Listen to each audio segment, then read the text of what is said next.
The downpour felt like the sky was collapsing. The moment Claire Vance's car was thrown off the road, she didn't hear the deafening crunch of metal. Instead, she heard the dull, sickening crack of her own kneecap. Like stepping on thin ice in the dead of winter. A hollow, brittle snap. Her body was slammed violently against the seatbelt. The sheer momentum throwing her forward until her forehead smashed into the steering wheel. Warm liquid began trickling down her brow, flooding her eyes and blurring the world. The windshield wipers were still mechanically sweeping back and forth. It took Claire 3 seconds to realize she was still alive. Her left leg was pinned by the crushed door frame, the old injury to her knee, aggravated by the impact, flared up with agonizing finality. She could feel the blood running down her shin, pooling warmly in her boot like a slow, quiet farewell. Instinctively, she reached for her phone. The screen was half shattered, but still glowing. The first name on her recent contacts was David Sterling. Her thumb hovered over those 2 words for 5 full seconds. Then, she flipped the phone face down and rested it on her thigh. She couldn't call. That was the ironclad rule of their 5-year marriage. David Sterling was a 4-star general and the base commander. He had made it crystal clear during his active duty. Personal calls were strictly forbidden. No exceptions. Under any circumstances. She remembered the look on his face when he laid down that rule. His eyes held an unquestionable coldness, as if he were issuing a combat directive. In 5 years, she had never broken that rule. Not even when she was rushed to the ER at 3:00 a.m. with internal bleeding. Not even on the anniversary of her father's death. When she knelt by his grave in the rain all night, she had never dialed that number. And she wasn't going to start tonight. The rain was coming down in sheets. Outside the car window, visibility was 0. Claire tried to move her left leg, and the searing pain made her break out in a cold sweat. Gritting her teeth, she used her right hand to try and pry the mangled doorframe away. 2 of her fingernails snapped, mixing with blood and rainwater in a silent, pathetic struggle. Right at that moment, the door of the other vehicle swung open, and a woman stumbled out. She was very young, wearing a beige trench coat. Her long hair, soaked from the rain, clung to her cheeks. Her makeup was running, but even that couldn't hide her delicate, almost haughty features. "I'm sorry. I'm so sorry. I didn't see the red light." Her voice broke into a sob. But she wasn't talking to Claire. She was on the phone. Through her shattered window, Claire watched the woman trembling, pressing the phone to her ear. Her voice was sweet and soft, a mix of flirtation and pleading. "David, I got into an accident. I'm so scared. The rain is so heavy. And I'm all alone. Can you come?" The name David pierced Claire's eardrums like an ice pick, driving straight into her heart. Her fingers stopped tearing at the metal frame. The blood kept flowing. The rain kept pouring. And the woman on the other end of the line kept softly repeating her husband's name. To Claire, it suddenly felt as if the world had gone completely silent. The roar of the downpour, the hum of engines, the woman's crying, every sound was swallowed by a massive, hollow void. She could only hear her own heartbeat. Thump, thump, thump, slower and colder with every beat. She didn't know this woman. Actually, she did. Alyssa Monroe, a travel vlogger with 3 million followers on social media. The special ambassador for the military base's morale and outreach program. The face of David Sterling's military-civilian tourism initiative. Claire had seen her photos on the posters for the base's holiday gala. She had seen folders with her name on David's desk. She had seen notifications popping up on his phone screen. Alyssa Monroe, David. Did you check the itinerary for today? She had seen it countless times. And every time, she told herself, it was just business. But does a business partner cry and call him David on a rainy night?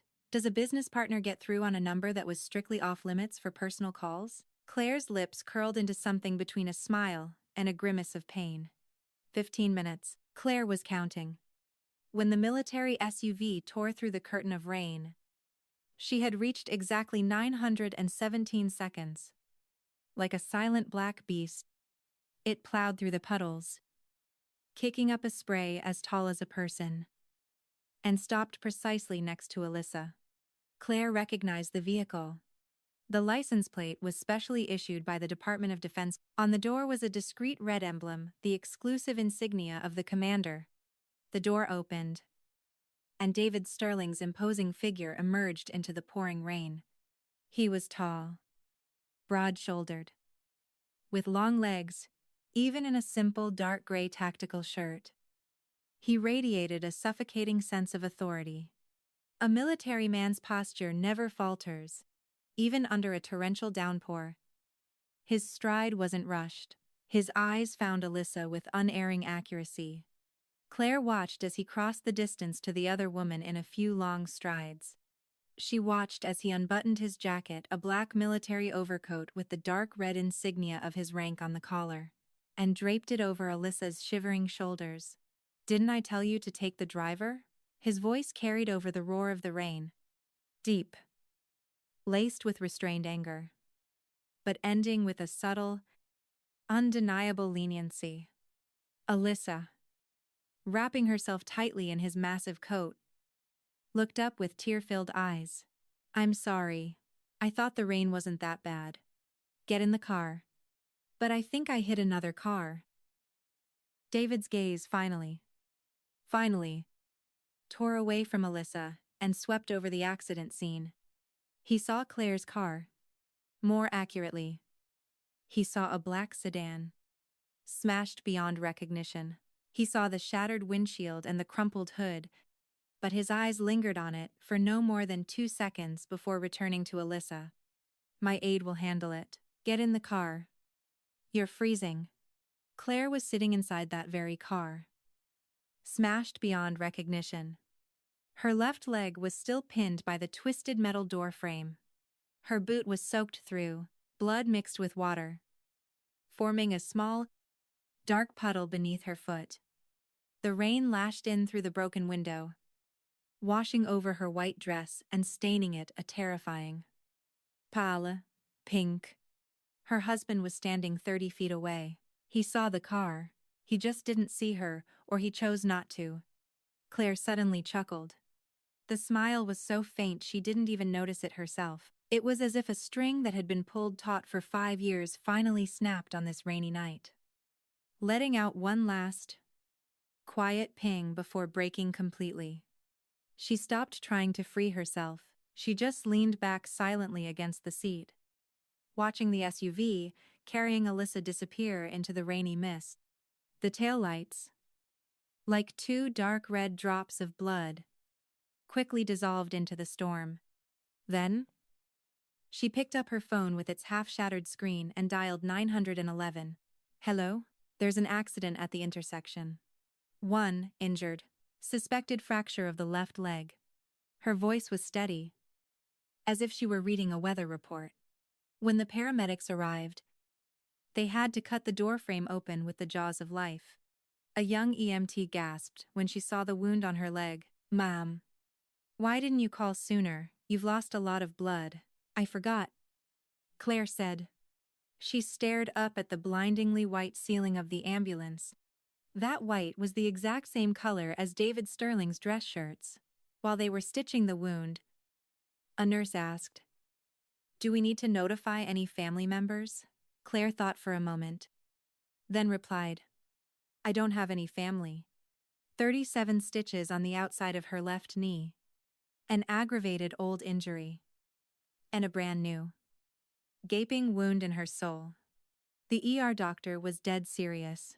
He told her that if she had waited another half hour, she could have been looking at an amputation. Claire listened, simply nodded, asked for a cup of warm water, and swallowed 2 painkillers. The hospital room was quiet. The rain outside was still falling, but it had weakened to a soft, fading whisper. She leaned back against the pillows and looked at her phone. 0 missed calls, 0 messages. The screen only displayed the crack that had formed 3 hours ago, looking like the lingering scar of a lightning strike. David hadn't found her. Or rather, he had found the car, but didn't know it was her car. 5 years. They had been married for 5 years. And he didn't even know what car she drove. Claire suddenly remembered their wedding day. Standing outside the courthouse, David had handed her a thick folder containing a prenup, his expression more severe than when signing a classified military contract. 1. Maintain absolute secrecy. The marriage is not to be made public. 2. Do not interfere in each other's personal lives. 3. During working hours, all personal contact is prohibited. 4. Do not fall in love. When he stated that last condition, he looked up from the paper and stared at her coldly. Claire remembered that look for 5 years. There was no warmth in it, only clinical caution. As if he were saying, "You are just a suitable cooperative partner. Don't get any ideas." And she didn't get any ideas, for 5 years. She lived like a ghost in that massive house. His shirts were always hung, sorted by color, on the third rack on the left in his walk-in closet. His stomach medication was kept in the second drawer of the nightstand on the left. The herbal tea he drank had to be brewed with water at exactly 180 degrees Fahrenheit, steeped for exactly 30 seconds. She remembered every single detail about him. And he didn't even know what car she drove. Claire closed her eyes. The painkillers were starting to kick in, clouding her mind. But before she slipped into the darkness, she made one crystal-clear decision. Tomorrow morning, she was going home to get the divorce papers. At 2:17 a.m., Claire signed her discharge papers and limped out of the hospital. Every movement of her left leg served as a brutal reminder of the bones beneath the skin. But her face remained entirely emotionless. The taxi driver kept glancing at her in the rearview mirror, probably because of the dried bloodstains on her dress. Blooming like some grotesque flower. 117 Pinecrest Drive. That was their home. A secluded, custom-built mansion allocated by special directive from the military base. 3 stories. With a sprawling garden. She had decorated the entire place herself, from the color temperature of the lighting in the living room to the thread count of the bedsheets in the master bedroom. Every detail had been tailored by her to perfectly match David Sterling's habits. Meanwhile, David himself spent an average of no more than 6 days a month in that house. Claire pushed the door open. The house was pitch black. She didn't bother turning on the lights, navigating entirely by memory. She walked into his home office and opened the safe. The passcode was David's birthday, November 3. 1987. She once thought of this as her own secret, romantic gesture. Now, it just felt like a mocking joke. The divorce papers lay at the very bottom of the safe, printed in duplicate. She had prepared them 3 months ago. Back then, she still had doubts. Maybe I'm just being too sensitive. Maybe military wives are supposed to get used to this kind of coldness. Maybe all marriages of convenience end up looking like this. Those 3 months of hesitation now seemed laughable. Claire sat at the desk and switched on the brass desk lamp. The warm, yellow light spilled over the pages, black ink on white paper. Everything was perfectly clear. She pulled a fountain pen from the pen holder. It was David's pen. The cap was engraved with his military ID number. Using this pen, in neat, elegant cursive, she signed her name, Claire Vance. Those 2 words felt like steel nails, permanently pinning 5 years of her life to the paper. Once she signed, she set the pen down, leaned back, and stared up at the ceiling. There were no tears. She had always thought that when this moment finally came, she would cry. During those countless nights, when she sat alone waiting for him to come home, she had rehearsed the scene of their divorce over and over in her head. She thought she would break down. Ask him for just one more chance. But right now, she felt absolutely nothing. It was like when the bone in her knee shattered, the pain had simply ceased to exist. When the pain is too severe, a person doesn't cry. She stood up and limped into the walk-in closet. The closet was massive. On the left side, 3 entire rows were filled with David's dress shirts, as suites, and military uniforms.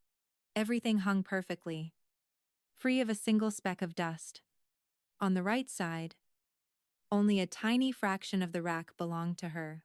Not because she didn't have many clothes, but because the first time David saw her things taking up too much space, he had frowned. Since then, she only kept a dozen seasonal outfits here. Moving the rest to the guest room closets, Claire looked at those clothes. Silks, cashmeres. She had chosen each piece with excruciating care. The colors were never too bright. The cuts were never too revealing. Because David had said that a general's wife must maintain a proper public image, she didn't take a single piece. She turned and walked into the storage room. From a dusty corner, she dragged out an object that completely contradicted the pristine aesthetic of the house. A 6.5-liter mountaineering backpack. The gray and black fabric was faded. An oxidized green metal buckle dangled from the shoulder strap. This was a relic from her college days. Once upon a time, she had been the top student in the geology department at an Ivy League university. In her senior year, she had won a fully funded grant for a high-altitude field study in Nepal. But 1 week before she was supposed to leave, she got the news from home. Her grandfather, General Vance, had arranged a marriage interview for her with David Sterling. A marriage of equal standing is far more important than your little hiking trips. Her grandfather had told her. She had given up the expedition. Now, this backpack was back in her hands. Claire unzipped it and tossed in a few changes of clothes. Her passport, an external hard drive, and a dog-eared, heavily annotated book, Geology of Extreme Environments. That was it. Everything else, the jewelry, the designer bags, the official gifts from David's secretary meant for the commander's wife during the holidays, she left exactly where they were. After 5 years of marriage, she was walking away with only enough to barely fill a single backpack. 5:40 AM. The sky hadn't even started to lighten yet. Claire took one last look around the living room. On the coffee table sat a thermos filled with the herbal stomach tea she had brewed yesterday. Stuck to the thermos was a sticky note, 180 degrees Fahrenheit. 30 seconds. She had made it for him every single day. In the fridge were low-sodium meal preps for the week, neatly portioned out. The first aid kit in the second drawer on the left had just been restocked with his stomach medication. The traces of her existence permeated every single inch of this house, and David had never noticed any of it. Claire closed the door without looking back. She didn't even lock it. As of today, this place had absolutely nothing to do with her. At 9:00 AM, dragging her injured leg, she got into a taxi. Where did the driver ask? Claire thought for a moment, then named a place she hadn't been to in 5 years. Denver International Airport. Meanwhile, on the other side of the city, David Sterling was sitting in his car. After dropping Alyssa off at her apartment, he had sat there alone for a long time. The rain had stopped. Only a few stray drops lingered on the windshield. He pinched the bridge of his nose, feeling a deep wave of exhaustion. His aide called, "Commande. The accident has been cleared up. The owner of the other vehicle is a woman. Minor injuries. She drove herself to the hospital." Understood. David's voice was flat, as if he were handling a trivial administrative task. He hung up. I started the engine and drove toward the base headquarters. On the way, he glanced at his phone. 0 messages from Claire. That was normal. In 5 years, she had never texted him late at night. She had never bothered him while he was working. She was like a perfectly programmed machine. Precise. Quiet. Flawless. Sometimes, David even forgot he was married. He had never seen that as a problem, until the morning he returned to 117 Pinecrest Drive. It was 3 days later. David had finished his work on a business trip unexpectedly early. So he decided to stop by the house to change clothes. The moment he pushed the door open, his first thought wasn't that she wasn't home. His first thought was that the smell was wrong. Something was missing in the air. Maybe the aroma of a freshly cooked meal. Maybe the faint, clean scent of laundry detergent. Or maybe it was simply the warmth of another human being's presence. He walked into the kitchen. The herbal tea in the thermos was ice cold. A gray mist of condensation clung to the inside. The food in the fridge hadn't been updated. The sink was spotlessly clean, showing no signs of recent use. He frowned and took out his phone to call Claire. "The number you have dialed is currently out of service." David stared at his phone for 3 seconds, then dialed again. The same automated message. His frown deepened. Not out of worry, but out of a loss of control. He wasn't used to unforeseen glitches in his plans. He walked into his home office and saw that the desk lamp was still on. On the desk lay a document. Divorce settlement agreement. Signed, but only by her. David read the agreement 3 times. His first reaction wasn't shock. Nor was it pain. It was a strange sense of irritation. Like a soldier going AWOL without orders. What kind of tantrum is this? He placed the agreement back on the desk and sent a text to his aide. Locate Claire Vance's current whereabouts. He didn't think it was anything serious. In 5 years, Claire had never disobeyed a single directive. She would come back. But then he checked her walk-in closet. The clothes were all there. The jewelry was there.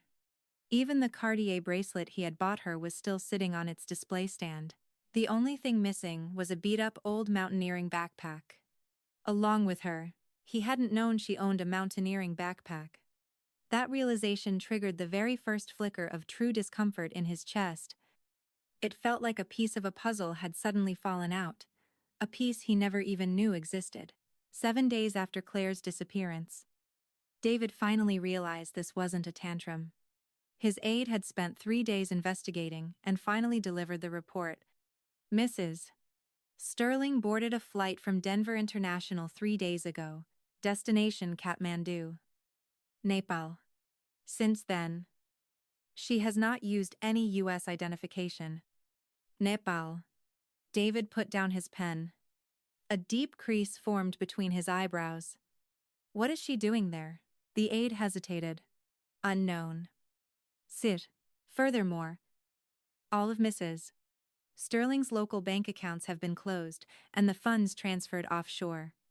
Her phone number has been cancelled. Her social security records have been moved overseas. David's fingers tapped slowly against the desk. This didn't look like an impulsive, emotional outburst. This looked like a long-planned, tactical retreat. Precise. Final. Leaving no route for return. But he couldn't understand why. There were only 2 months left on their prenuptial contract. In 2 months, they could have either renegotiated or terminated the agreement cleanly. Why couldn't she wait 2 months, keep searching? David ordered, his tone a fraction heavier than usual. Her address there. Her contact info. Her place of employment. Find out everything. Yes. Commandez. After the aide left, David sat alone for a long time. The office was dead quiet. Outside the window, perfectly aligned rows of sycamore trees lined the military compound. He looked down at his left hand. His ring finger was bare. He had never worn a wedding ring. Claire had never asked him to. Come to think of it, she had never asked him for anything at all. That thought flashed through his mind, and he immediately suppressed it. He opened his work email, trying to force his attention back to his duties. But that night, When he returned to 117 Pinecrest Drive, for the very first time, he couldn't fall asleep. Not because he missed her, but because it was simply too quiet. In the past, whenever he came home late, even if Claire was already asleep, he could feel a presence in the house. Maybe it was the steam from the stomach tea brewing in the kitchen. Maybe it was the nightlight left on the lowest setting in the hallway. Or maybe it was just the faint, steady warmth of another person's breathing slipping under the bedroom door. Now, there was nothing. David rolled over and, purely out of habit, reached out toward the other side of the bed. His fingertips brushed against cold, perfectly smooth, tightly tucked sheets. This side of the bed was always cold. He pulled his hand back and thought, when she slept here, was she this cold? Too. That thought lasted less than half a second before he crushed it. The next morning, his biological clock woke him up at 6:00 a.m. sharp. He sat up, put on his slippers, and walked into the bathroom. In the toothbrush holder, there was only one brush left. His dark green one, the spot next to it, where her light blue one used to be. I was empty. A faint, chalky water ring was left on the porcelain, like a faded footprint. Something was missing from the sink counter. He couldn't pinpoint exactly what it was, but the density of the space had changed. The items that used to sit there had created a sense of fullness and order. Now, it felt like several blocks had been pulled from a miniature model. The framework remained, but the soul had vanished. He walked into the kitchen. The herbal tea in the thermos was ice cold. A layer of gray scum had settled on the glass interior. He opened the fridge. Inside were the low-sodium meals Claire had prepped 5 days ago, complete with meticulously printed date labels. But the last batch had officially expired. No one had restocked them. He closed the fridge and turned on the kettle. When the water boiled, he grabbed a tin of tea leaves, popped the lid, and scooped some into his mug. He tried twice, but it was never right. Either too much or too little. He realized he had absolutely no idea what the proper ratio was for the tea he drank every single day. Because Claire had always been the one to brew it. 140 30 seconds. He could recite those numbers from memory. Because he had read the sticky note on the thermos at least 10 times. But he had no idea what 180 degrees actually felt like. He tried to brew it anyway. It was too hot. The boiling water scorched the leaves, releasing a harsh, medicinal bitterness. He pushed the mug away and went to the base cafeteria for breakfast. It was his first time eating breakfast in the cafeteria in 5 years. On his way in, he passed several older subordinate officers. They were clearly shocked to see him. The commander never ate in the mess hall, because there was always someone cooking for him at home. No one asked why he was there. But David caught the curious glances. With an impenetrable expression, he grabbed a tray and sat in a corner. He took 3 bites and completely lost his appetite. The oatmeal was too watery. The biscuits were too doughy. The pickled cabbage was unbearably sour. He thought of Claire's breakfast. Pumpkin oatmeal. Simmered until the grains completely dissolved. Smooth and melting on the tongue. Served alongside a small dish of sweet and sour pickled radishes she made herself. Crisp and refreshing. Specifically prepared to cut through the morning bitterness in his mouth. In 5 years, he had eaten nearly 1,000 of those breakfasts. And he had not once said, "This is delicious." David set down his fork, stood up, and dumped the rest of his food in the trash. That afternoon, he suffered an acute gastritis flare-up. The spasm started in the center of his stomach. Feeling like someone was wringing his internal organs out like a wet towel, he maintained a stoic face through all his meetings, only allowing himself to double over once he was back behind the closed doors of his office. Cold sweat beaded on his forehead. The back of his shirt was soaked. He opened the first aid cabinet in his office. Empty. Claire used to restock his medication here once a month.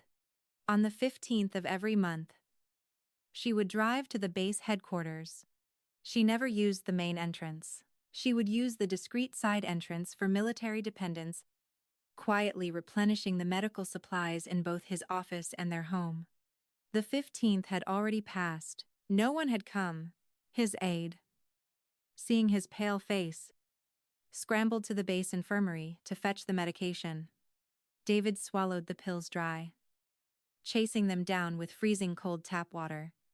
His stomach cramped violently in protest. He no longer had access to water kept precisely at body temperature. It was a very strange sensation. It wasn't longing. He refused to admit it was longing. It felt more like a catastrophic system failure. His life used to operate with absolute precision. Every single detail was flawlessly managed. He never had to waste brainpower on trivial matters. And now, the operating system responsible for all of that had suddenly gone offline. He was crashing into voids he never knew existed. No one aired out and changed his bedsheets anymore. No one packed his suitcase before a deployment, rolling every item of clothing in the exact order he would need to wear them. No one set the hallway lights to the lowest dim setting when he came home late, just so the glare wouldn't hurt his tired eyes. He had lived on this earth for 41 years. The first 36 were perfectly orderly. But over the last 5 years, someone had seeped into every crack and crevice of his life like water. Now, the water had evaporated, but the cracks remained, deeper and more glaring than ever. A week later, his aide brought back a more detailed intelligence report. Mrs. Sterling is currently employed at the International High-Altitude Rescue Training Base in Lukla, Nepal. Her title is Intern Geology Consultant. According to our intel, this base falls under the jurisdiction of the Asia-Pacific branch of the UN Disaster Relief Agency. The hiring requirements are extraordinarily stringent, typically a Ph.D. in a relevant field and 3 years of field experience are required. However, Mrs. Sterling was granted an exceptional admission based on her undergraduate thesis and a personal letter of recommendation from her academic advisor. David leaned back in his chair, unconsciously twirling a pen between his fingers. She was a geologist, top of her class at an Ivy League university. The year she graduated, she had received a full-ride scholarship for a field study on the Annapurna Circuit in Nepal. The aide flipped a page. But in September of that year, she turned down the opportunity. Why did she turn it down? The records do not specify. However, the timeline aligns with mid-September. 5 years ago. 5 years ago, September. Their formal marriage interview was on September 23rd. Their wedding was October 11th. The pen in David's hand stopped spinning. I see. Keep monitoring the situation. Do not disturb her. Yes, sir. Additionally, Ms. Monroe called this morning. She mentioned that the opening ceremony for the Military Civilian Charity Outreach Project is this Saturday. She requested your presence as the guest of honor. Have the protocol office handle it. The aide left the room. Silence returned to the office. David opened the dossier and reread the line about her turning down the internship 5 years ago. In September, she had walked away from an opportunity that could have changed the entire trajectory of her life. Just to marry him, and he hadn't even known what she majored in. This realization didn't trigger guilt. David wasn't quite capable of feeling guilt yet. It only provoked a mild, scratching discomfort. Like a puzzle piece forced into the wrong slot. He quickly buried the feeling beneath a mountain of paperwork. 2 months later, Claire's grandfather, General Vance, a decorated retired war hero, was rushed to the ICU at the primary military hospital.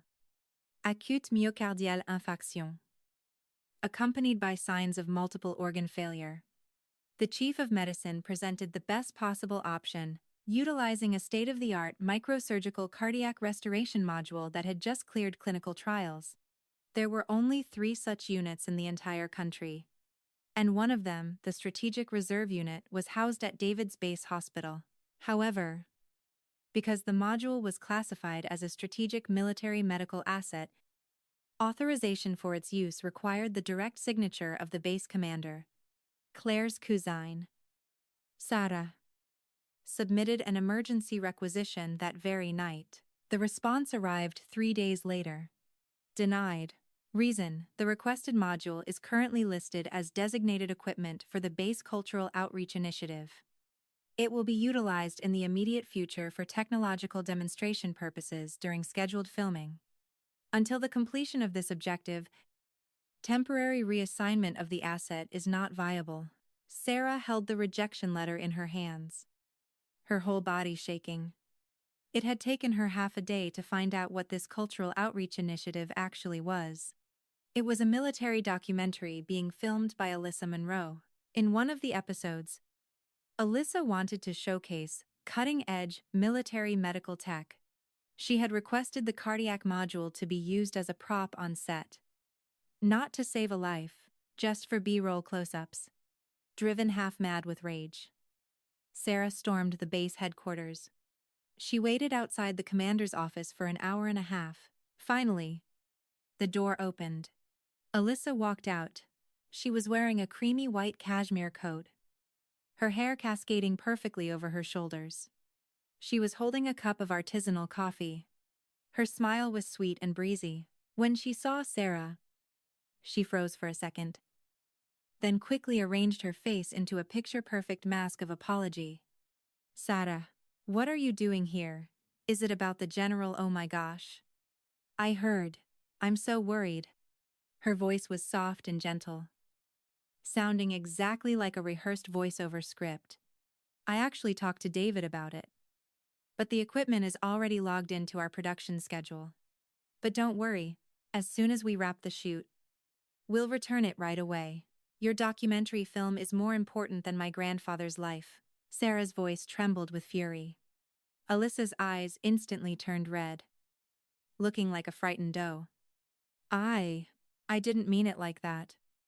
Sarah, please don't be like this. I feel terrible about it too." Sarah didn't bother arguing with her.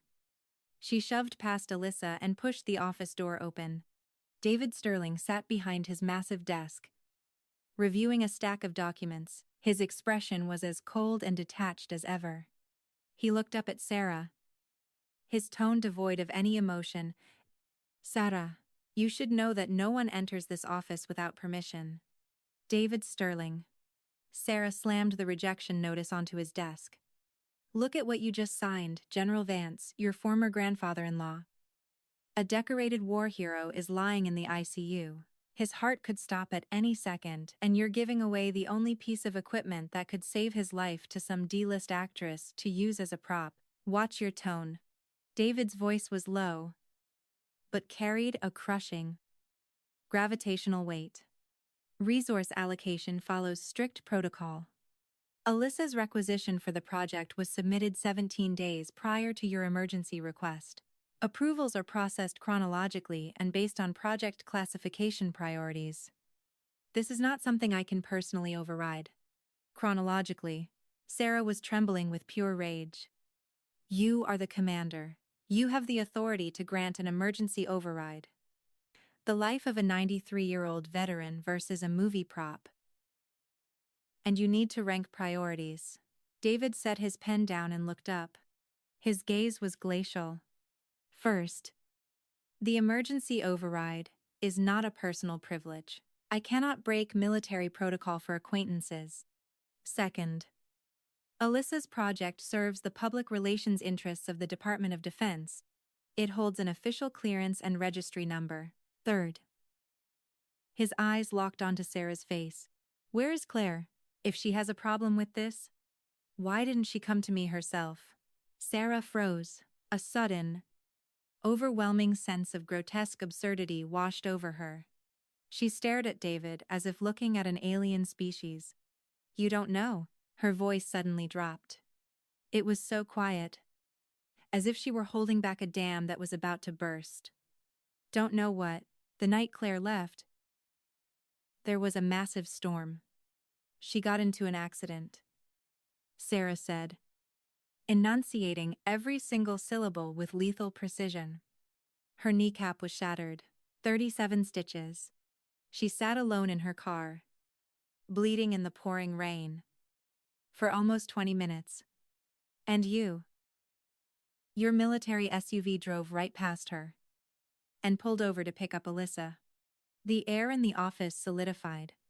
The muscles in David's jaw tightened for a fraction of a second. It was so brief, it was almost imperceptible. When was this? Over 2 months ago. You didn't know. You genuinely didn't know. Sarah let out a cold, bitter laugh. In that laugh, there was disappointment, contempt, and a kind of hopeless resignation. You didn't even know she was in a car crash. 5 years of marriage. David Sterling. Were you married to a ghost? She turned around and headed for the door. Right at the threshold, she stopped, and without looking back, threw one last sentence over her shoulder. You never deserved her. The door slammed shut with a bang. David was left completely alone behind his desk. He stared at the polished mahogany surface, but his eyes weren't focused on anything. The downpour. He tried to remember. It really had been pouring that day. Alyssa had called him, crying, saying she had been in an accident. When he arrived at the scene, he had indeed seen 2 smashed cars. He had glanced at that black sedan. The hood was crushed. But the driver's seat? Had he seen her? He couldn't be sure. The rain had been too heavy. His entire focus had been locked on Alyssa. She was shivering, crying, her makeup running, telling him how scared she was. He had given her his overcoat and told his aide to deal with the other car.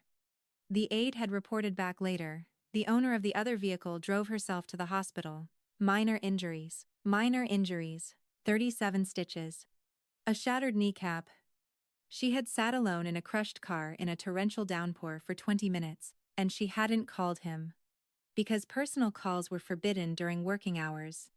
Because he had laid down that very rule himself. David's hand slowly curled into a fist. His knuckles turned stark white. But just as quickly, he forced his hand to relax. He leaned back in his chair, closed his eyes for a second. His Adam's apple bobbed. Then, he picked up his desk phone and dialed his aide. Regarding the requisition for the surgical module for General Vance, initiate the secondary review protocol. Commandé. The secondary review process will take 7 full business days. I know. Proceed according to protocol. He hung up the phone. He chose procedure once again. Because he was David Sterling, a military man makes no exceptions for anyone. That had been his absolute creed for 20 years. But what he didn't realize was that some things in life do not wait for procedure. On the 4th day, at 3:25 a.m., the cardiac monitor hooked up to General Vance let out a long, unbroken screech. The jagged green line flattened out into a straight, continuous horizon, like the long, final, relieved sigh of an old man. Acute myocardial infarction resulting in multiple organ failure. Had the microsurgical cardiac module been deployed within 48 hours, the survival rate would have exceeded 70%. That sentence was written in the Chief of Medicine's final evaluation on the last page of the medical file. Black ink on white paper. Cold, objective, and absolute. Like a death sentence. General Vance's funeral was scheduled for 3 days later. It was drizzling, a fine, mist rain. Not violent like the downpour from months ago, but gray, sticky, and inescapable. The sky hung low over everyone's heads like a damp, heavy towel, suffocating and oppressive. The memorial service was held at the military chapel, The entire Vance family was present. Scores of old veterans and high-ranking brass had come to pay their final respects to the general. White floral arrangements, black armbands, soft, mournful music, suppressed sobbing. Everything amplified the heavy gravity of death. David Sterling arrived in his full dress uniform. When he appeared at the entrance of the memorial hall, his face was austere and focused. His posture was as straight as a pine tree. His arrival caused heads to turn. Officially, Claire was already overseas. And although the divorce wasn't finalized, in their social circles, this marriage had long been considered a dead letter. He came out of respect for General Vance. At least, that was what he told himself. But the moment he crossed the threshold into the hall, his footsteps halted entirely. Claire was standing right in front of the casket. She had lost weight. That was the very first thought that struck his mind. Her jawline was sharper. Her cheekbones carried the faint, golden honey tan of high-altitude UV exposure. She was wearing a stark, sharply tailored black blazer. The collar of her dress shirt was buttoned all the way to the top. Her hair was pulled back into a tight, low ponytail.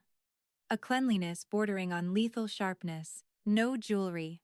No makeup. Absolutely nothing left of the warm, soft, accommodating commander's wife image he remembered. She looked like a newly sharpened blade. And she wasn't crying. Everyone around her was crying. Sarah had collapsed against the casket, sobbing until she nearly passed out.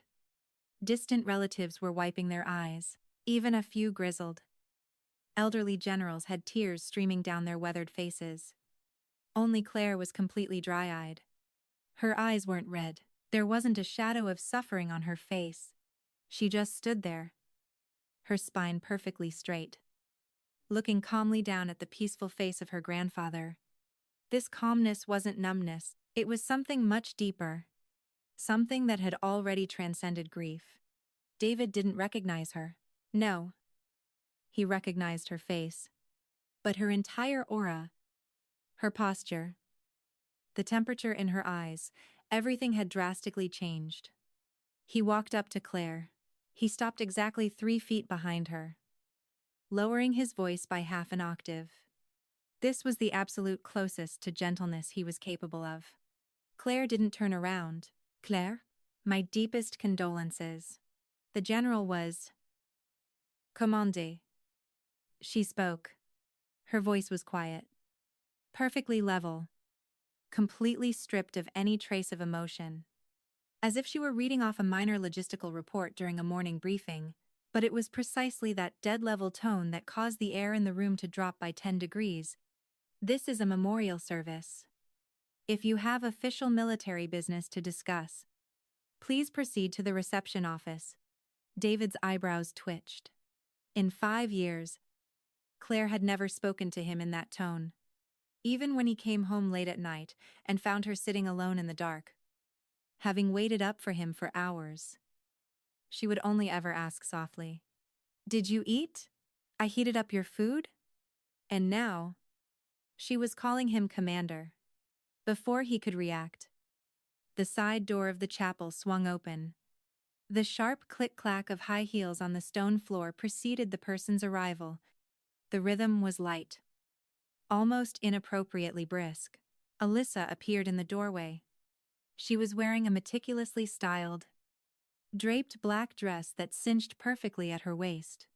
She wore sheer black stockings and stiletto heels. In her arms, she held a massive bouquet of white lilies wrapped in expensive kringsif, designer florist paper. Her makeup was flawlessly subdued.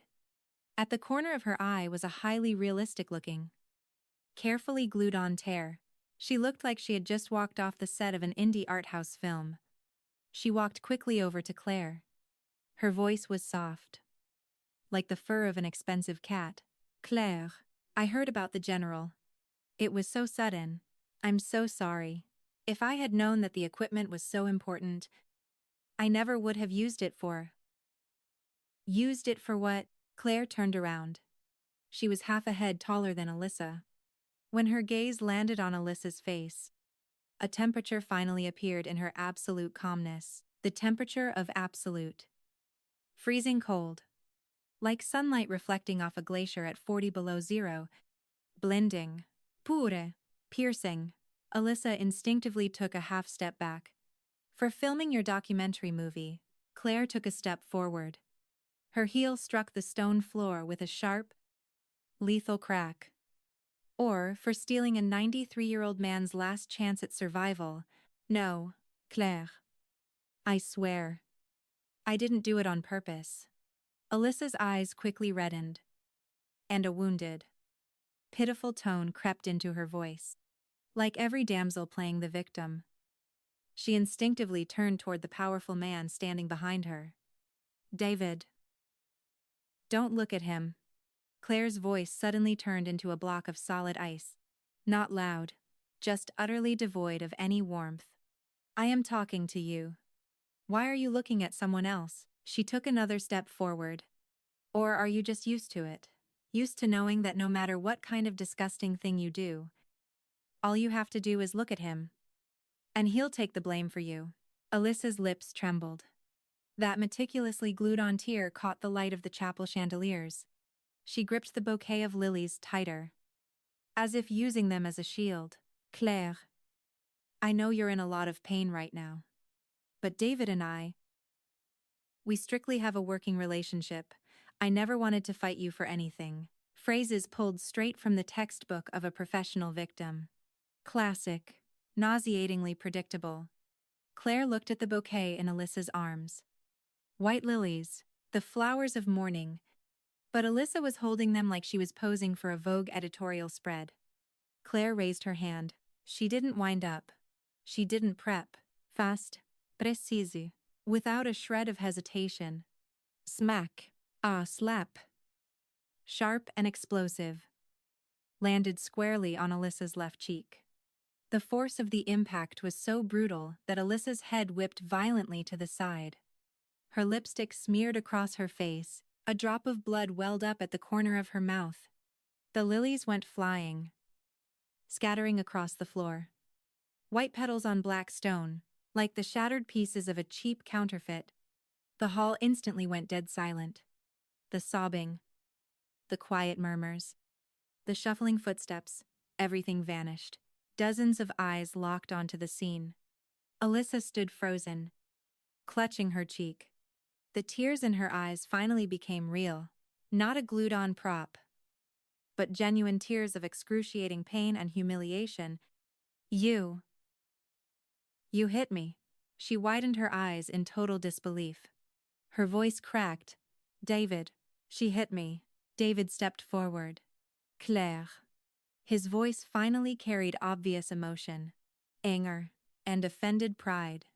This was a memorial service. Under his jurisdiction, a highly public event where he was present in full uniform, and Claire had physically struck someone right in front of him. This is a memorial service. Do you have any idea what you are doing? Claire slowly turned toward him. Her face was still completely serene, as if she had just casually brushed dust off her sleeve. What am I doing? She raised the hand that had just delivered the slap and looked at her palm. It was slightly red. I'm repaying a debt. That slap was a down payment for the life-saving equipment she owes my grandfather. That is enough. If it's not enough, I can do it again. She looked David dead in the eye. The corners of her lips curled up into a barely perceptible arc. It wasn't a smile. It was the residual ghost of something that had gone cold a very long time ago. Does it hurt you to see her in pain? David's Adam's apple bobbed. He wanted to say something. His lips moved. But he suddenly realized he had no idea what to say, because Claire was looking at him too calmly. No rage, no agone, no emotion whatsoever that he could latch onto and fight against. She was looking at him like he was an empty vessel, completely devoid of any remaining value. Claire reached inside her tailored blazer and pulled out 2 pieces of paper. One was the divorce settlement agreement, bearing her signature. The other was a photocopy of a military resource reallocation order, bearing David Sterling's personal signature and the official seal of the Department of Defense. The text was highlighted clearly: reallocate microsurgical cardiac restoration module. Serial number XXXX from Strategic Reserve to the equipment roster of the Base Cultural Outreach Initiative. She threw both documents squarely at his chest.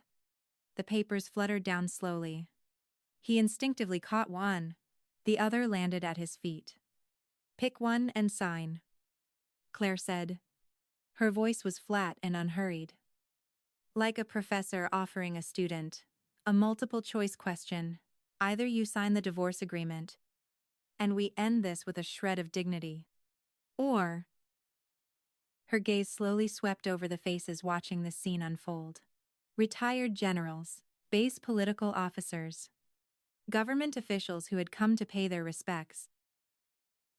Or, I hand the original copy of this requisition order directly to the military prosecutor's office.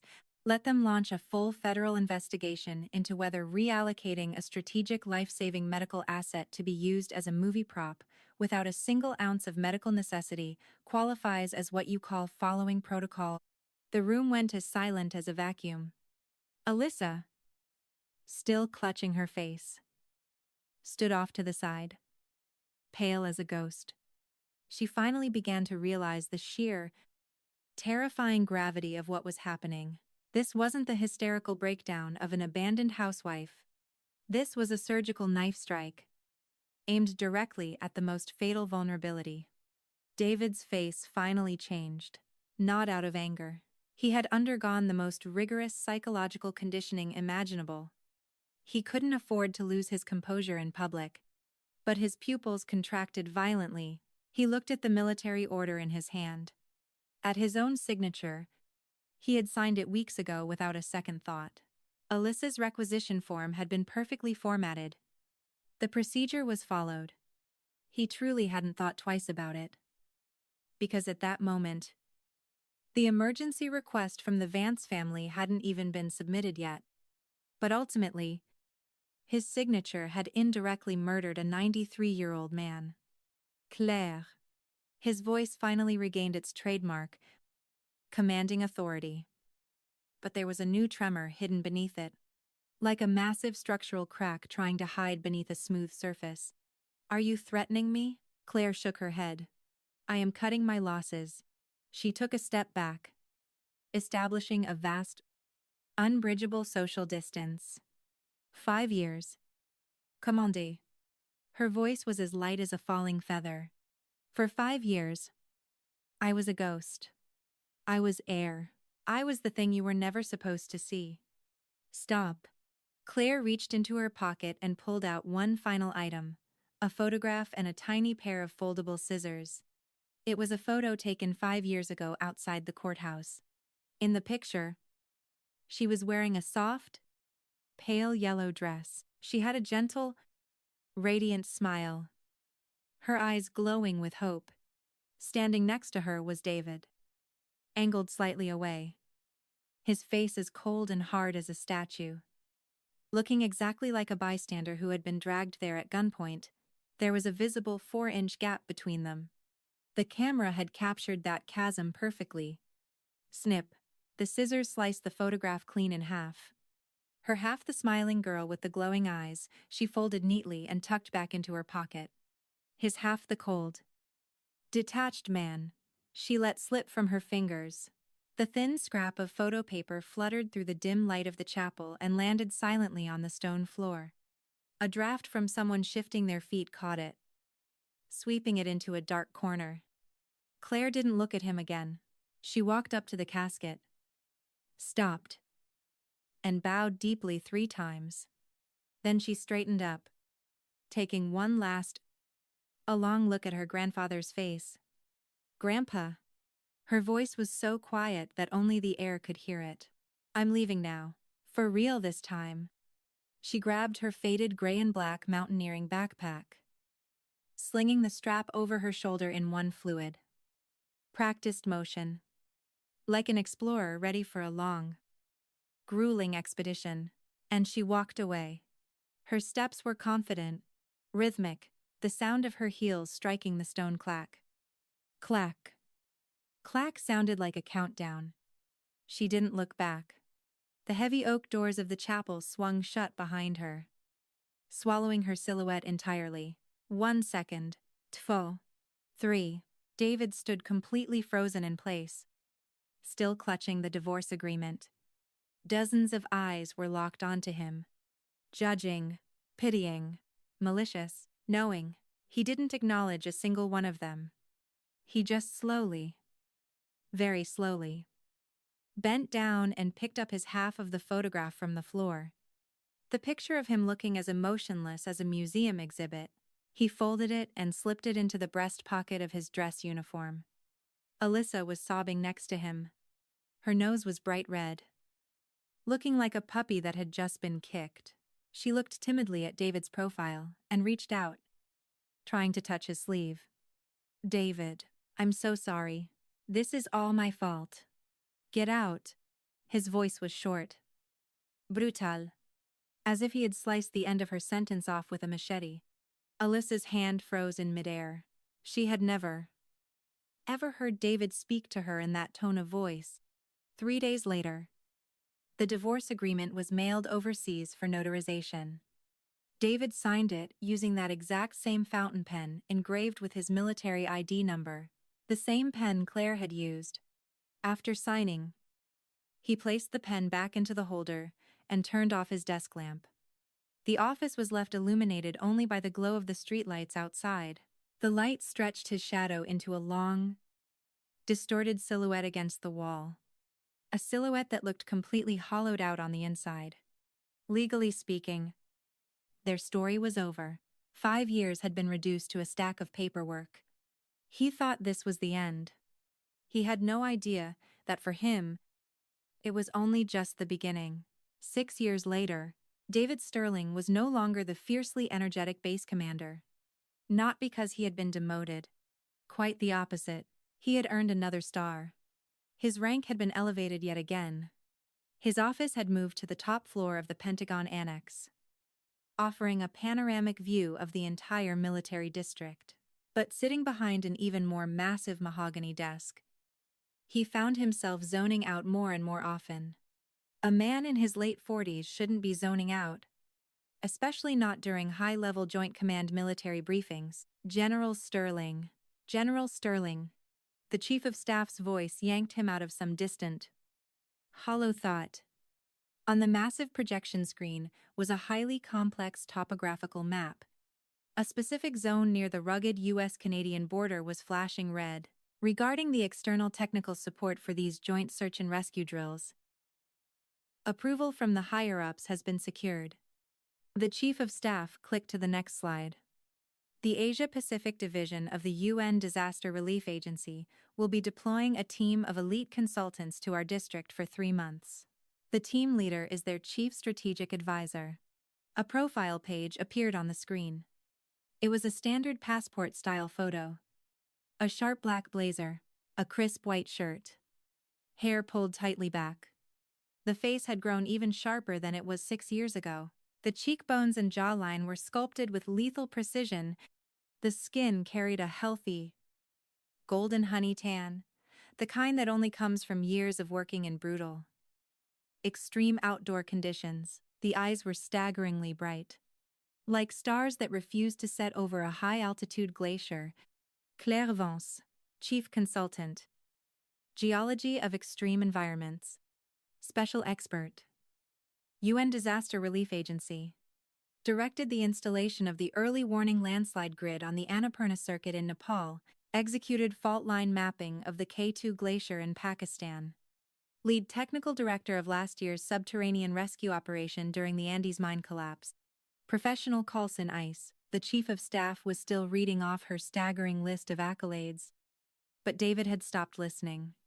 He was staring at the photograph on the screen. 6 years. In 6 years, she had transformed from a dutiful, invisible housewife into a titan, sitting at the absolute pinnacle of her professional pyramid.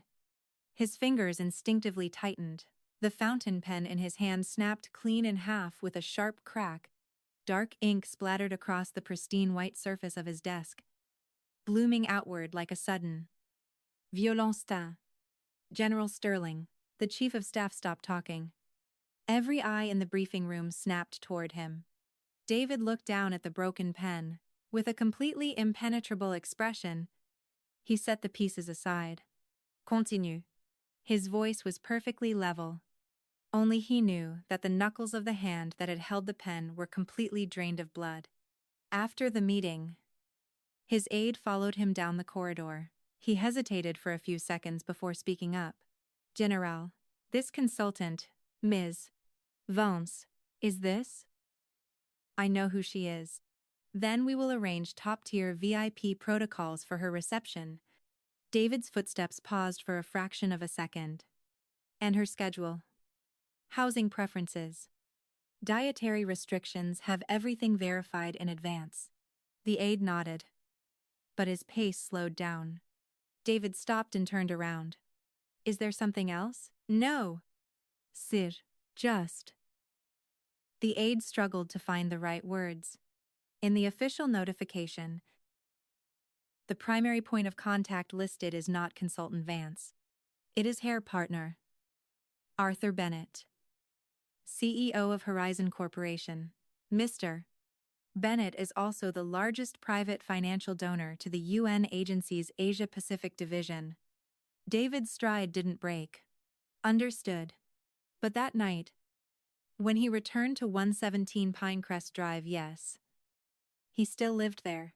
He sat alone in his home office until 2:00 a.m. In the bottom drawer of his desk lay an envelope he had opened countless times. Inside was half a photograph. The exact same photo taken outside the courthouse 5 years ago. The edge was jagged from the scissors. The paper was worn smooth from being touched so many times. He stared at his own face in the photo. Cold, detached, like a random bystander who had absolutely no connection to the person standing next to him. He placed the photo back into the envelope, shoved it into the deepest, darkest corner of the drawer, and slammed it shut. Then he closed his eyes and leaned heavily against the back of his leather chair. In the pitch black of the office, he reached out and touched the top right corner of his desk. A tiny potted succulent used to sit there. Claire had grown it after she left. No one had watered it. And it died. He had ordered the housekeeper to throw it out. But a faint, circular water stain from the pot still remained on the wood. 6 years. And the stain was still there. Just like every other trace of her existence, he had thought that time would wash it all away. But time had only carved those traces deeper and sharper into his reality. Like a scar over an old wound, growing harder and more rigid with every passing year.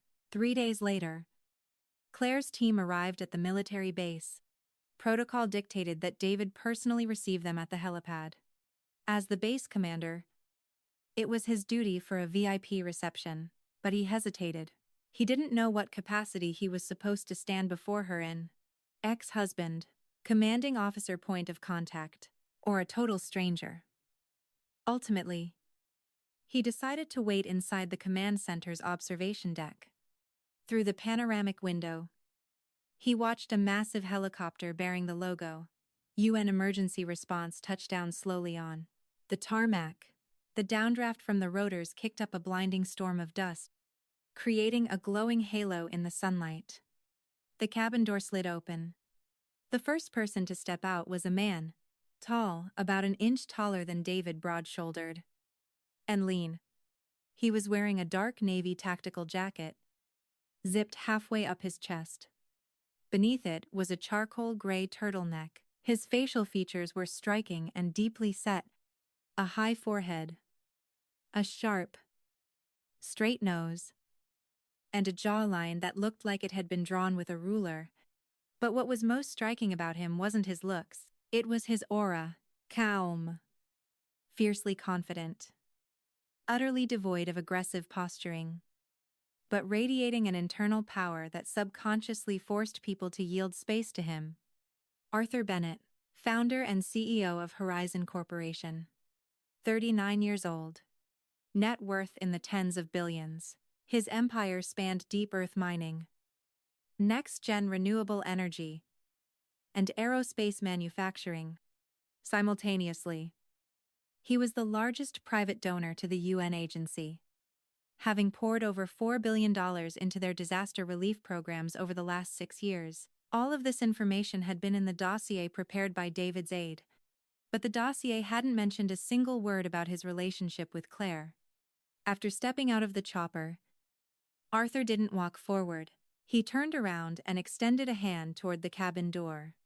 Not necessarily to help the next person down, but more as a silent, unwavering signal. I am right here if you need me. And then, Claire appeared. She was wearing a sleek black windbreaker over a crisp white turtleneck, dark gray tactical cargo pants, and scuffed, heavy-duty trekking boots. No jewelry, no excess baggage. Her hair was cut shorter than it was 6 years ago, just dusting her shoulders.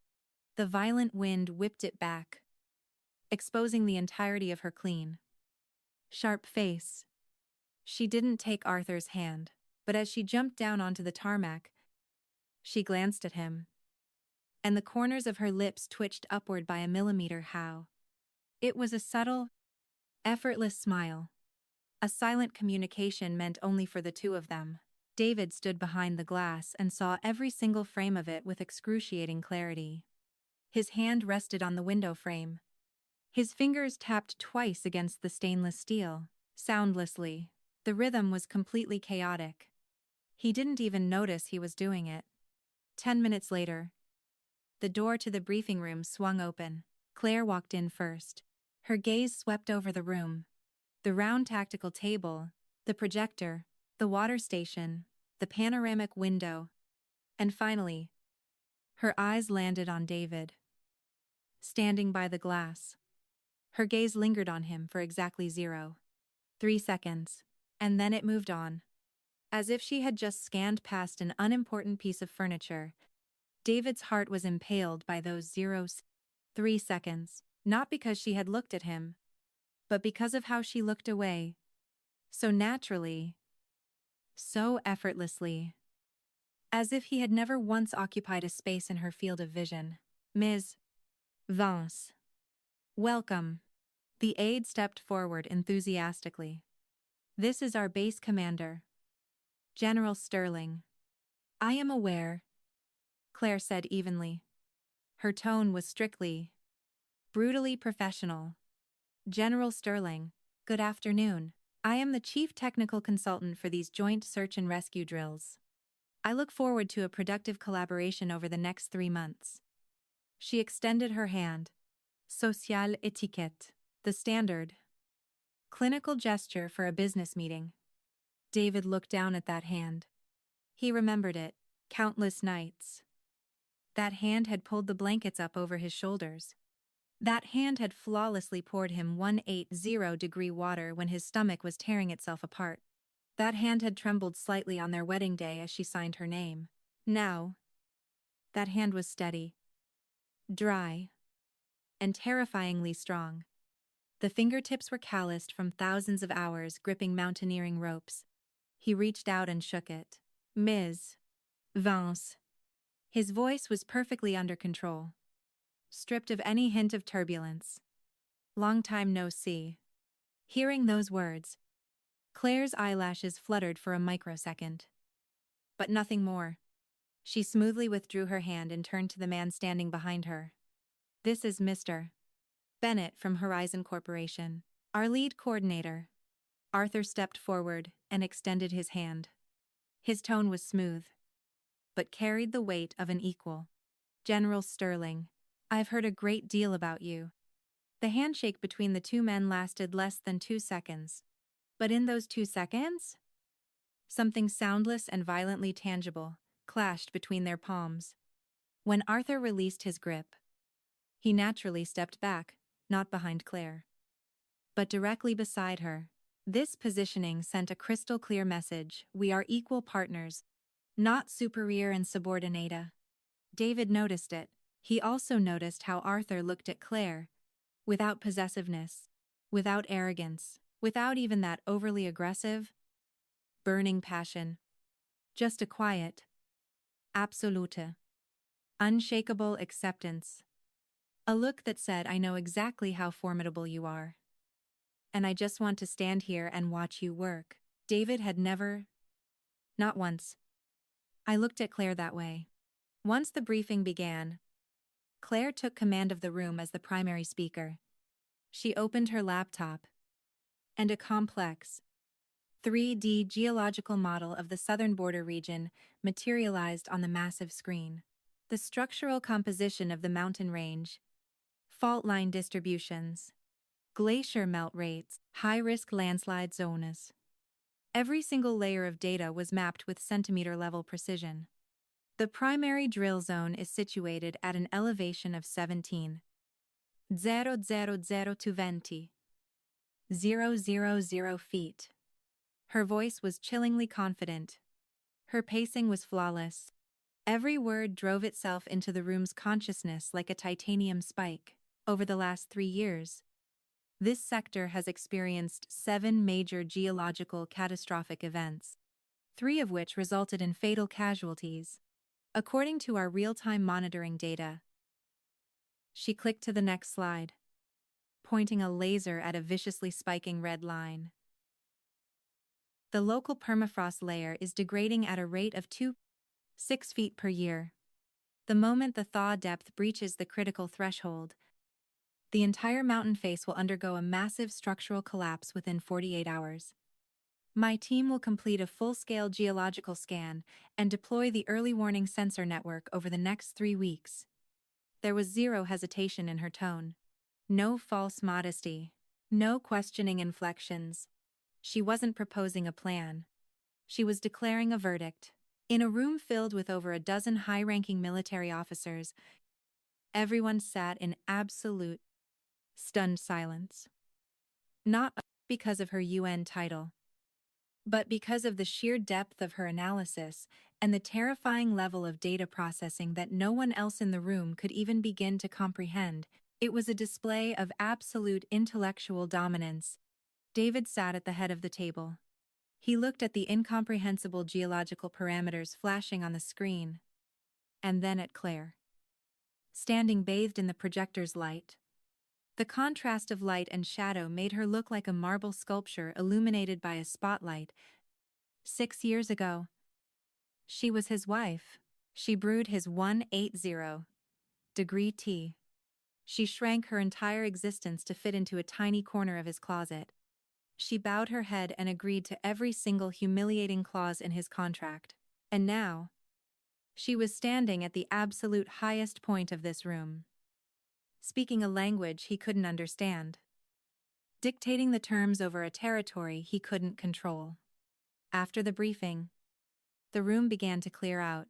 David took his time, organizing the files in front of him, far slower than usual. He waited until it was just him and Claire left in the room. She was packing up her laptop and hard drives. Her movements were brutally fast and efficient. Claire.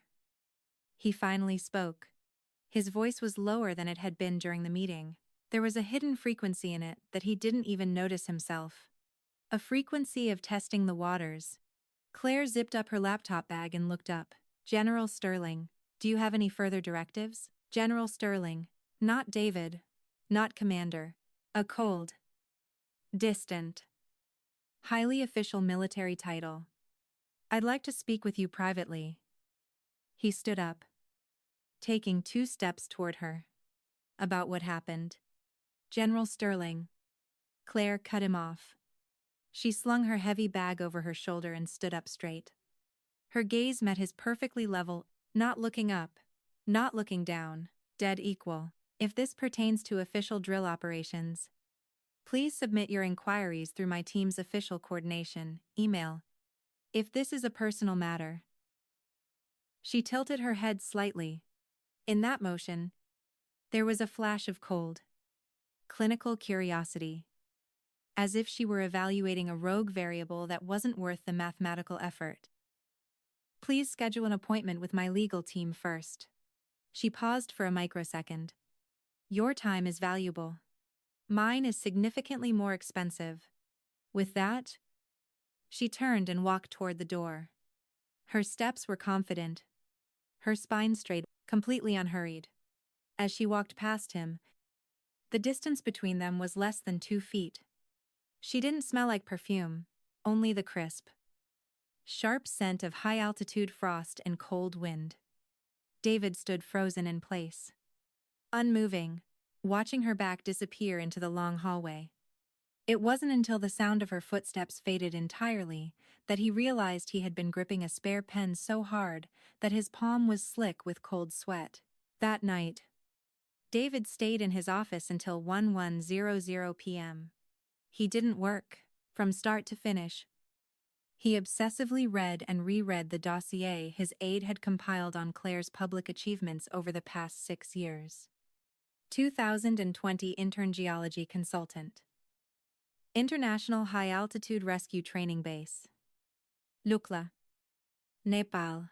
2021 cleared certification as an expert for the UN Disaster Relief Agency, becoming the youngest certified geological consultant in the agency's history. 2022 directed the construction of the landslide early warning system on the southern slope of Annapurna. The project successfully predicted and averted a disaster that would have claimed over 200 lives. Received a special commendation from the UN Secretary-General. 2023 led project director for the K2 Glacier Fault Line mapping. Pakistan ascended to K2 base camp at 16,900 feet to collect core samples. Became the only female expert to single-handedly complete a full data collection solo. 2024 lead technical director. Andes mine collapse rescue operation. Piloted a subterranean drone swarm 2,000 feet underground, ensuring the successful extraction of 120 trapped miners with 0 casualties. 2025 promoted to Chief Strategic Advisor. Asia Pacific Division. UN Disaster Relief Agency. Every single line was a monument of human achievement. Zero nepotism. 0 backdoor deals. In fact, after leaving the States, Claire had completely severed all ties to the Vance family name and resources. She had conquered the world entirely on her own. Starting with nothing but a beat-up old backpack, David turned off his monitor and sat in the dark for a long time. Then, he took out his personal phone and scrolled to a contact marked as invalid. Claire Vance. The number had been disconnected 6 years ago, but he had never deleted it. He stared at those 2 words for 30 seconds, then locked the screen. At the morning coordination meeting, Claire and her team arrived exactly on time. She was wearing different gear today. A black wind-resistant tactical jacket. Beneath it, a dark gray, moisture-wicking athletic shirt. Her hair was tied back tightly with a black band, exposing her entire face and a slender, powerful neck. No earrings, no necklace. On her wrist was a heavy-duty, multifunctional altimeter watch. Her team consisted of 6 specialists from 5 different countries. They communicated in rapid-fire English, occasionally swapping into French or Nepali.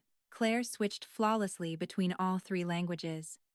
As naturally as breathing, David sat across from her, watching her rapidly explain a geological data anomaly to Alan, the French engineer. Her pronunciation wasn't textbook American or British. It was fiercely practical, carrying a faint, rugged, high-altitude edge. Her speech was fast, lethal, devoid of a single wasted syllable. He suddenly realized that in 5 years of marriage, he had never known she spoke multiple languages. No, it wasn't that he didn't know. It was that he had never bothered to ask. Halfway through the meeting, Arthur Bennett walked in. He was dressed even more casually than yesterday. A black hoodie, the sleeves pushed up to his forearms, revealing powerful wrists and an understated Patek Philippe watch. In his hands, he carried 2 cups of coffee. Claire.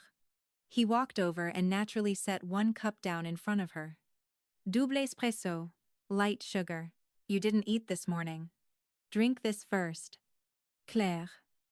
Her eyes still locked on the data fluctuating on her screen. I didn't even look up.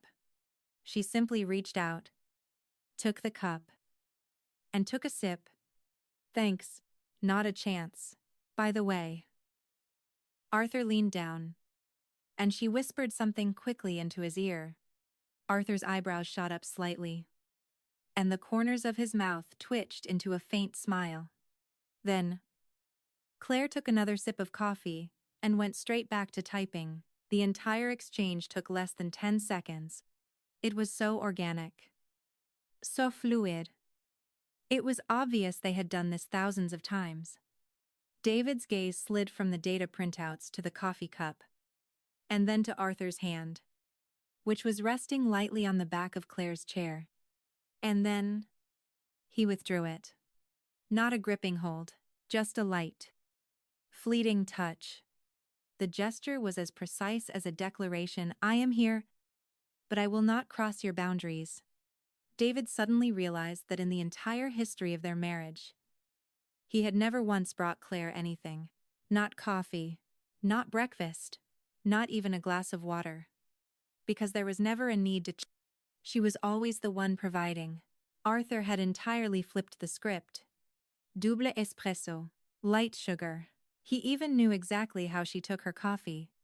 After the meeting, David stopped Arthur in the hallway. Mr. Bennett, do you have a minute? Arthur turned around and looked at him. Then he gave a subtle nod toward Claire's retreating back, as if silently communicating. I'll be right there. Claire didn't react. She didn't even look back. The two men stood by the window at the end of the corridor. Outside, the military base looked gray, monotonous, and completely devoid of life. Mr. Bennett. David didn't waste time with pleasantries. His tone was strictly business, but laced with a heavy prisadon. Gravitational threat. What exactly is your relationship with Claire Vance? Arthur turned to face him. He was 2 years younger than David, but his eyes carried an absolute, unshakable certainty that rivaled any 4-star general. He didn't dodge the question. He showed no embarrassment, no hostility. Which answer are you looking for? Arthur asked softly. The official one, or the personal one? Personnel. Then my answer is this. Arthur shoved his hands casually into his pockets. His shoulders were relaxed, his posture open and undefended. I am trying to court her, but she hasn't said yes yet. David's eyes darkened ominously. Arthur, completely ignoring the murderous shift in David's demeanor, continued. I've known her for 4 years, since the first time she led an emergency evacuation during a blizzard on Annapurna. That day, she carried a 60-pound pack of geological gear for 3 miles. Completely alone. Her old knee injury gave out on the ice. She just pulled the tourniquet tighter around her leg and kept walking. Arthur paused for a second. A faint, admiring smile graced his lips. I thought to myself right then, this is a woman who doesn't need anyone.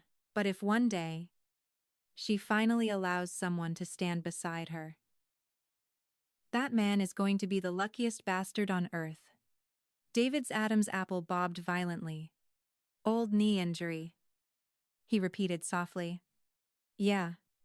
Arthur's gaze locked onto David's face for 2 full seconds, like a scanner looking for a microfracture.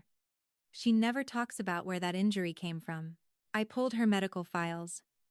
The original intake report lists blunt force trauma from a motor vehicle accident, date of aggravation exactly 6 years ago. The hallway plunged into a suffocating silence that lasted 3 full seconds. Arthur broke eye contact and turned to walk toward the briefing room. At the threshold, he stopped and looked back over his shoulder. General Sterling. His voice wasn't loud, but every word fell like a sledgehammer. I don't know what happened between the two of you, but I will tell you one thing. In the 6 years I have known her, she has never mentioned your name. Not once. He turned and walked away. His steps were unhurried, confident, exactly like everything else he did. A man absolutely certain of his own worth, who didn't need answers from anyone else. David was left standing alone in the corridor, watching Arthur's broad back disappear around the corner. The wind outside rattled the leaves of the sycamore trees. The sound reminded him of the rushing water from a torrential downpour. A very long time ago. She has never mentioned your name, not once. As if he had never existed. As if those 5 years had been utterly erased from reality. David's hand slid into the pocket of his uniform jacket. His fingertips brushed against the soft, worn edge of a piece of paper. The torn half of a photograph. The one he had carried with him every single day for 6 years. He pulled his hand out, turned on his heel, and took long, commanding strides back to his office. His spine was perfectly straight. His gait was flawlessly military. But when he walked into his office and locked the door, he stood there for 10 full seconds, completely paralyzed. 10 seconds later, he sat down at his desk and turned on his monitor. On the screen was yesterday's UN dossier on Claire. He closed the window. Then he opened it again. Then he closed it again. Ultimately, he did absolutely nothing. He just sat alone in his massive, empty office, listening to the sound of his own breathing. 1, 2, 3. Just like the 917 seconds Claire had spent counting in the freezing rain. On that night 6 years ago, during the second week of the joint drills, Alyssa showed up. No one had invited her. She appeared at the military base under the title of Special Military Culture Correspondent. A massive streaming platform was sponsoring a reality survival show, and they needed a high-profile influencer with military ties to shoot footage at the border base. Alyssa's agent had spent 3 months pulling strings to secure the gig officially, pushing the angle of promoting national defense awareness to the younger generation. On the day she arrived, she was wearing a custom-tailored camouflage dress. Yes, a dress, with a camo print, cinched so tight she could barely breathe. Paired with designer combat boots, featuring a 2-inch heel, a professional vlogging camera dangled from her neck. Trailing behind her were 3 cameramen and a personal makeup artist. When David's aide saw her, his face twitched imperceptibly. But he didn't say a word. He merely added a line to David's daily schedule. Monroe has arrived. Housed in the civilian VIP sector. David saw the note while he was reviewing the Phase 1 geological scanning report submitted by Claire's team. His pen hovered over the signature line for 2 seconds. Then, he crossed out the note with a vicious black line. Confine her to the designated civilian zone. She is absolutely denied entry to the primary drill sector. Understood. He thought that would be enough. But he severely underestimated Alyssa's desperate need for social media clout. The next day at noon, while Claire's team was setting up a temporary monitoring station out in the field, Alyssa appeared. She and her camera crew had bypassed the main checkpoint via an unguarded hiking trail. Her excuse: I want to shoot a vlog documenting the grueling daily lives of our frontline scientific heroes. She was decked out in brand new, high-end mountaineering gear. The price tags hadn't even been fully cut off. Claire was currently squatting next to a cluster of geological sensors, calibrating the telemetry parameters. She was wearing wind-resistant goggles. Her heavy tactical gloves were caked in mud. A comms earpiece was jammed into her ear. Alyssa stopped 10 feet behind her, smiling radiantly into the lens. She adopted her bubbly influencer persona. Hey guys, I'm currently at an elevation of 16,000 feet. Behind me is the UN Rescue Agency's active workspace. Look, that's the legendary ICE, Claire Vance. She's doing some highly technical geological monitoring right now. Claire didn't turn around. But her colleague, Alan, the French engineer, spun around, frowned deeply, and muttered to her in English. You're being filmed. Claire, without even lifting her head. Replied flatly. Ignorate. Alyssa clearly hadn't expected to be completely frozen out. She was used to being the center of attention in any room, especially when the cameras were rolling. She repositioned her angle, held the camera higher, and walked closer, raising her voice. Ms. Vance, I'm so sorry to interrupt. I'm Alyssa Monroe. Could I ask you a few quick questions about what it's like being a woman working in such extreme environments? This is a restricted zone. Claire finally spoke. She didn't turn around. Her voice carried over the howling wind. Even. Cold. Entirely devoid of emotion. Unauthorized personnel and filming equipment are strictly prohibited. Please vacate the area immediately. Alyssa's smile cracked. Of course she recognized Claire. The phantom sting of that brutal slap in the chapel 6 years ago still lingered in her memory. That slap had required a total dental reconstruction on her left molar. It had cost her $10. Ling ling ling. But it had been 6 years. She thought time had washed the slate clean. Ms. Vance. I actually have a press pass issued directly by base command. She quickly stepped forward and pulled a stamped piece of paper from her pocket. Claire finally stood up. She pulled off her goggles and turned around. The high-altitude sun hit her face. Her features were even sharper than they had been 6 years ago. Not an aggressive, chaotic sharpness, the lethal, refined edge of a blade that had been forged in fire 1,000 times over. Possessing a subdued, terrifying gleam. She glanced down at the paper in Alyssa's hand, then looked directly into Alyssa's face. Your pass is for Zone B. This is Zone A. Claire pointed a muddy, gloved finger into the distance. Zone B is 2 miles behind you. Follow the red markers. Try not to get lost. Her tone was exactly like someone giving directions to a clueless, annoying tourist. Alyssa crushed the paper in her hand. Her lips trembled. The cameraman standing next to her was still rolling. The camera captured everything.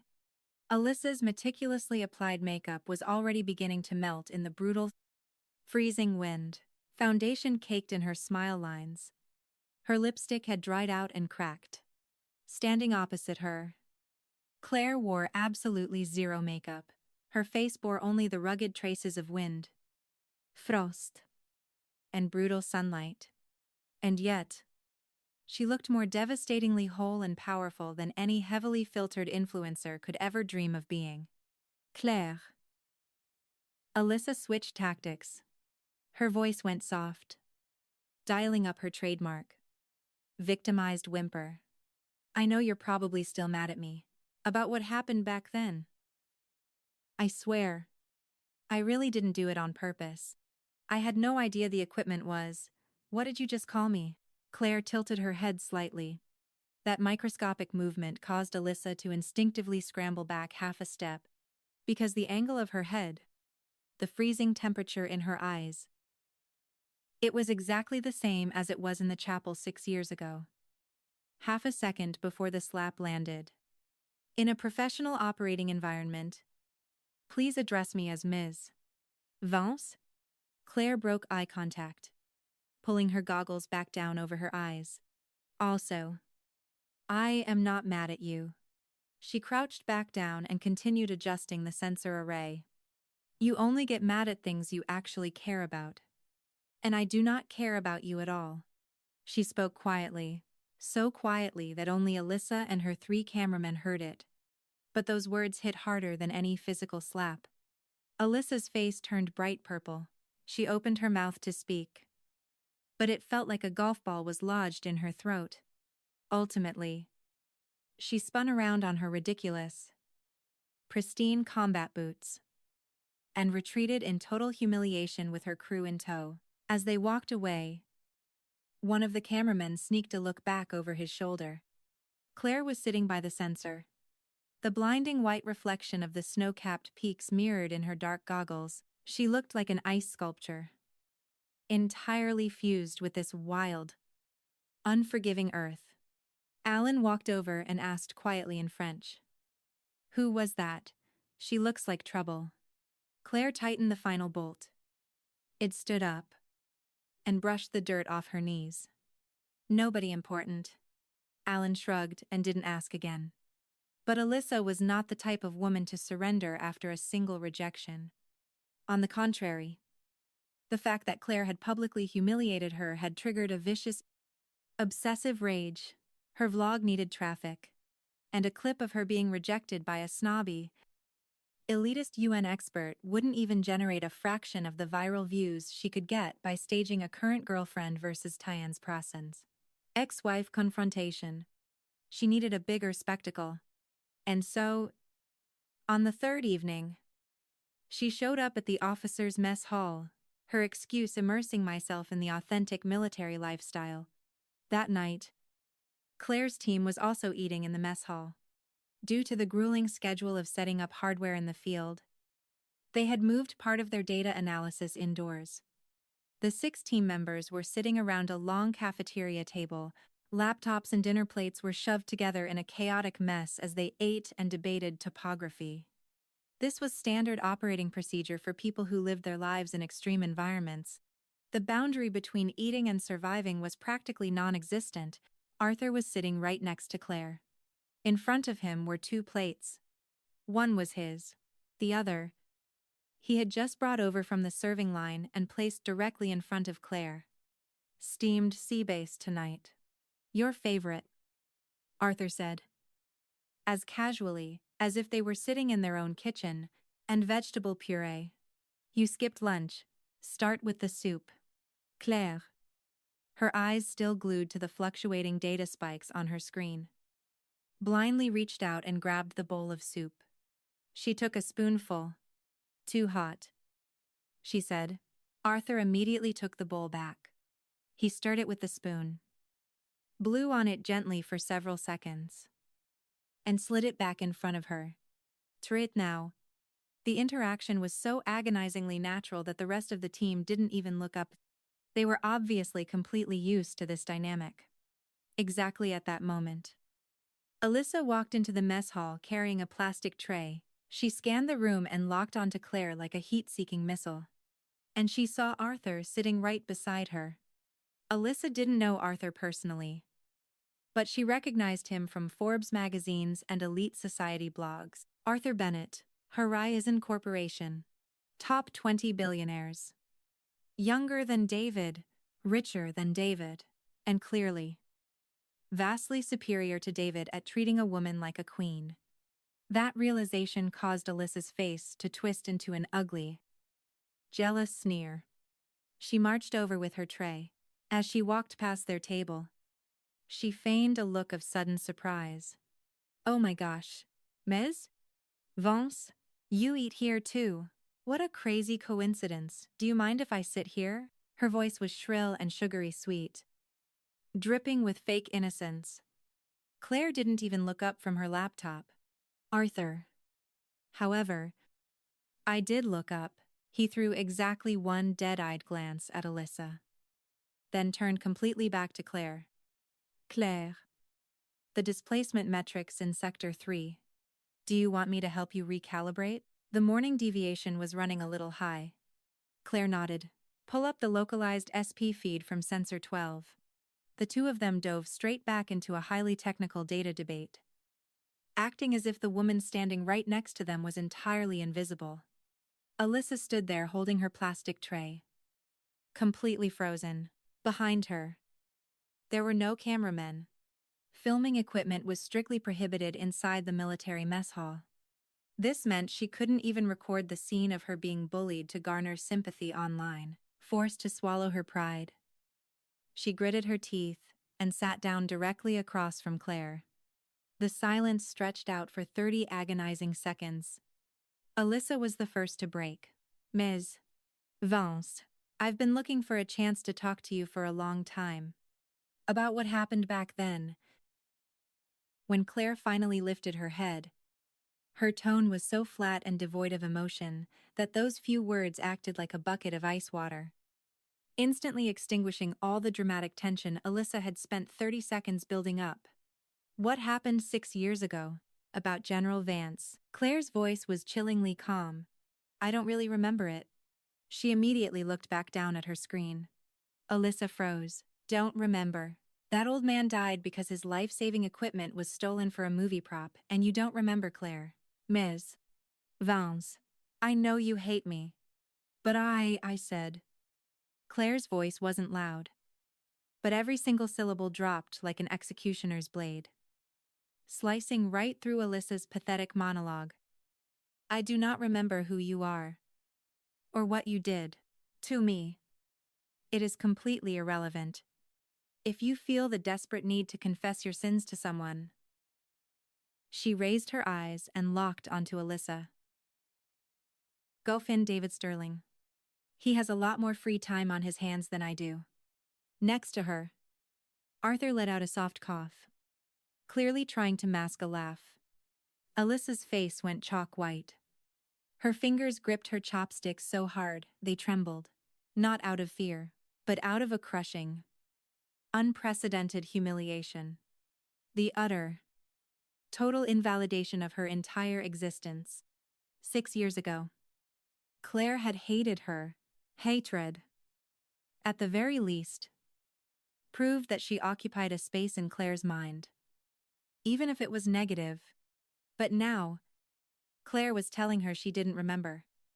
Not remembering meant that she wasn't even worthy of being hated. She was nothing. Alyssa slammed her chopsticks down and stood up. Sorry to interrupt. She fled the mess hall faster than she had entered, practically sprinting for the door. Once she was outside, she leaned heavily against the cold brick wall and began gasping for air.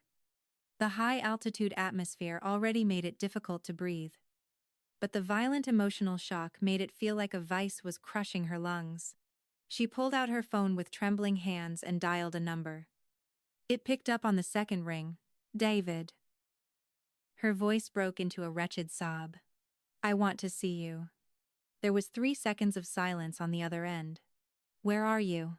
Outside the mess hall. 15 minutes later, David's black SUV rolled to a stop at the intersection outside the dining facility. He didn't get out, he merely rolled down the passenger side window. Alyssa rushed over and threw herself against the doorframe. Her makeup was a disaster. The brutal, dry mountain air had caused her skin to flake. Her eyeshadow was smeared into 2 bruised-looking circles under her eyes. David. Claire. Did you go see her? David's tone was far colder than Alyssa had anticipated. I just wanted to apologize to her. I told you not to interfere with her work. Alyssa bit her trembling lip. She suddenly realized that David had changed. 6 years ago, when she felt wronged, he would frown, drape his massive coat over her shoulders, and speak to her in that strict but infinitely indulgent tone. Didn't I tell you to take the driver? And now, he was sitting inside his warm SUV, refusing to even open the door for her, and his voice held less warmth than the freezing mountain wind howling around her. David. Are you still hung up on her? Alyssa asked, her voice shaking violently. David didn't answer. His gaze bypassed Alyssa's shoulder, staring straight at the mess hall building in the distance. Varm. Yellow light spilled from the windows. Silhouettes moved vaguely inside. He asked himself, is Claire still in there? The thought materialized faster than he could crush it. Go back to your quarters and rest, he said to Alyssa, his voice flat. Tomorrow morning, I'm having my aide transfer you back to the rear logistical base. The elevation here is too high. You aren't cut out for it. You're kicking me out. Alyssa's eyes widened in horror. I'm not kicking you out. It's a safety protocol. But then, David's voice suddenly grew unimaginably heavy, almost bone-tired. I just don't want to humiliate myself in front of her because of you anymore. That sentence drove into Alyssa's heart like a rusty spike. Not I want to protect you. Not I'm worried about you. I don't want to humiliate myself in front of her. Alyssa's tears finally spilled over. Real. Scalding. Pathetic tears. She stumbled backward 2 steps, as if the SUV had physically burned her. Did you? Did you ever actually love me? Her voice was a pathetic whisper, almost entirely swallowed by the wind. David didn't deny it, but he didn't confirm it either. He simply rolled up the window. In the dead silence of the night, the engine roared to life. The massive SUV slowly pulled away from the intersection. The red taillights faded into the pitch-black darkness. Just like the dark red glowing dots Claire had watched fade away into the torrential rain. 6 years ago. Except this time, Alyssa was the one left standing alone on the side of the road. Alyssa stood frozen at the intersection for a very long time. The freezing wind tore at her hair. She gripped her phone so tightly, her knuckles turned white. She remembered that thunderstorm 6 years ago. She had sat in the passenger seat of David's luxurious SUV, wrapped tightly in his warm military coat, looking out through the rain-streaked window. Back then, she hadn't paid any attention to whether someone was trapped inside that other crushed car. She simply didn't look. Just like David didn't look, the woman that both of them had so casually discarded and ignored was now standing at an absolute intouchable altitude. And she was still stuck in a ridiculous camouflage dress. At 16,000 feet. Her makeup ruined. Her boots covered in mud. Struggling just to breathe. The next morning, Alyssa was forcibly transferred to the rear logistical base. Before she left, she hesitated for a long time, but ultimately decided to visit the Zone A monitoring station. She wanted to see Claire one last time, to prove something to herself, but when she arrived, only Alan and 2 technicians were manning the consoles. "Where is Ms. Vance?" Alyssa asked. Alan looked up from his screen and answered in heavily accented English. "She went up the mountain. Sensor C12 showed a massive anomaly late last night. She left at 4:00 a.m. 4:00 am. Alyssa looked down at her phone. It was 9:00 a.m.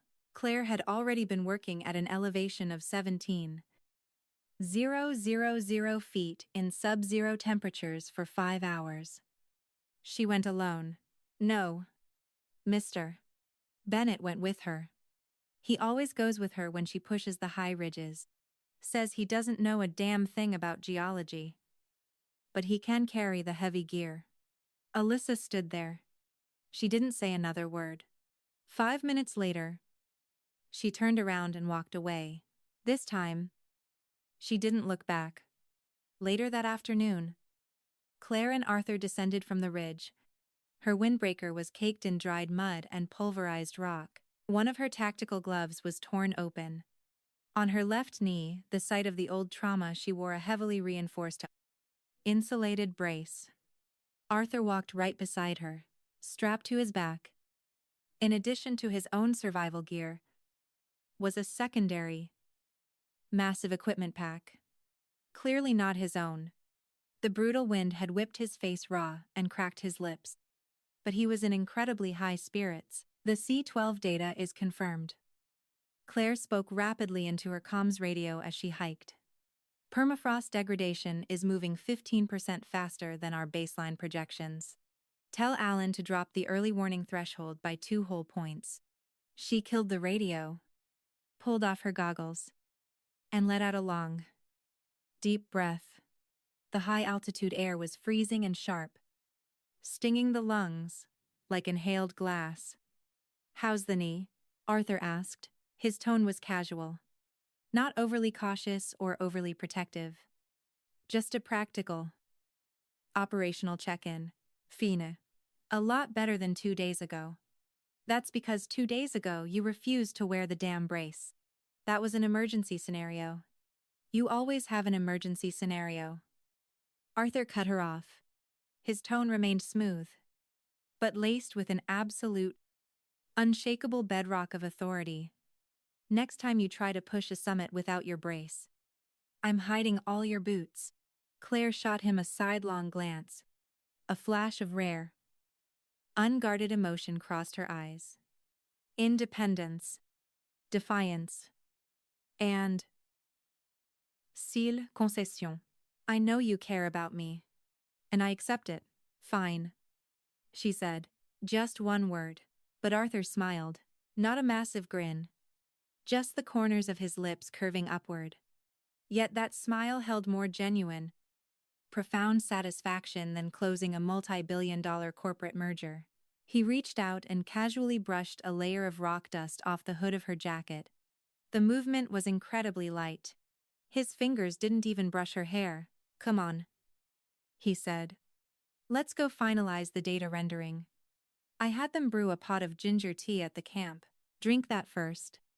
Then you can work. Since when did you become my quartermaster? Since the first time you forgot to eat for 18 hours straight. The two of them walked shoulder to shoulder toward the base camp. Their shadows stretched out long and dark under the late afternoon sun.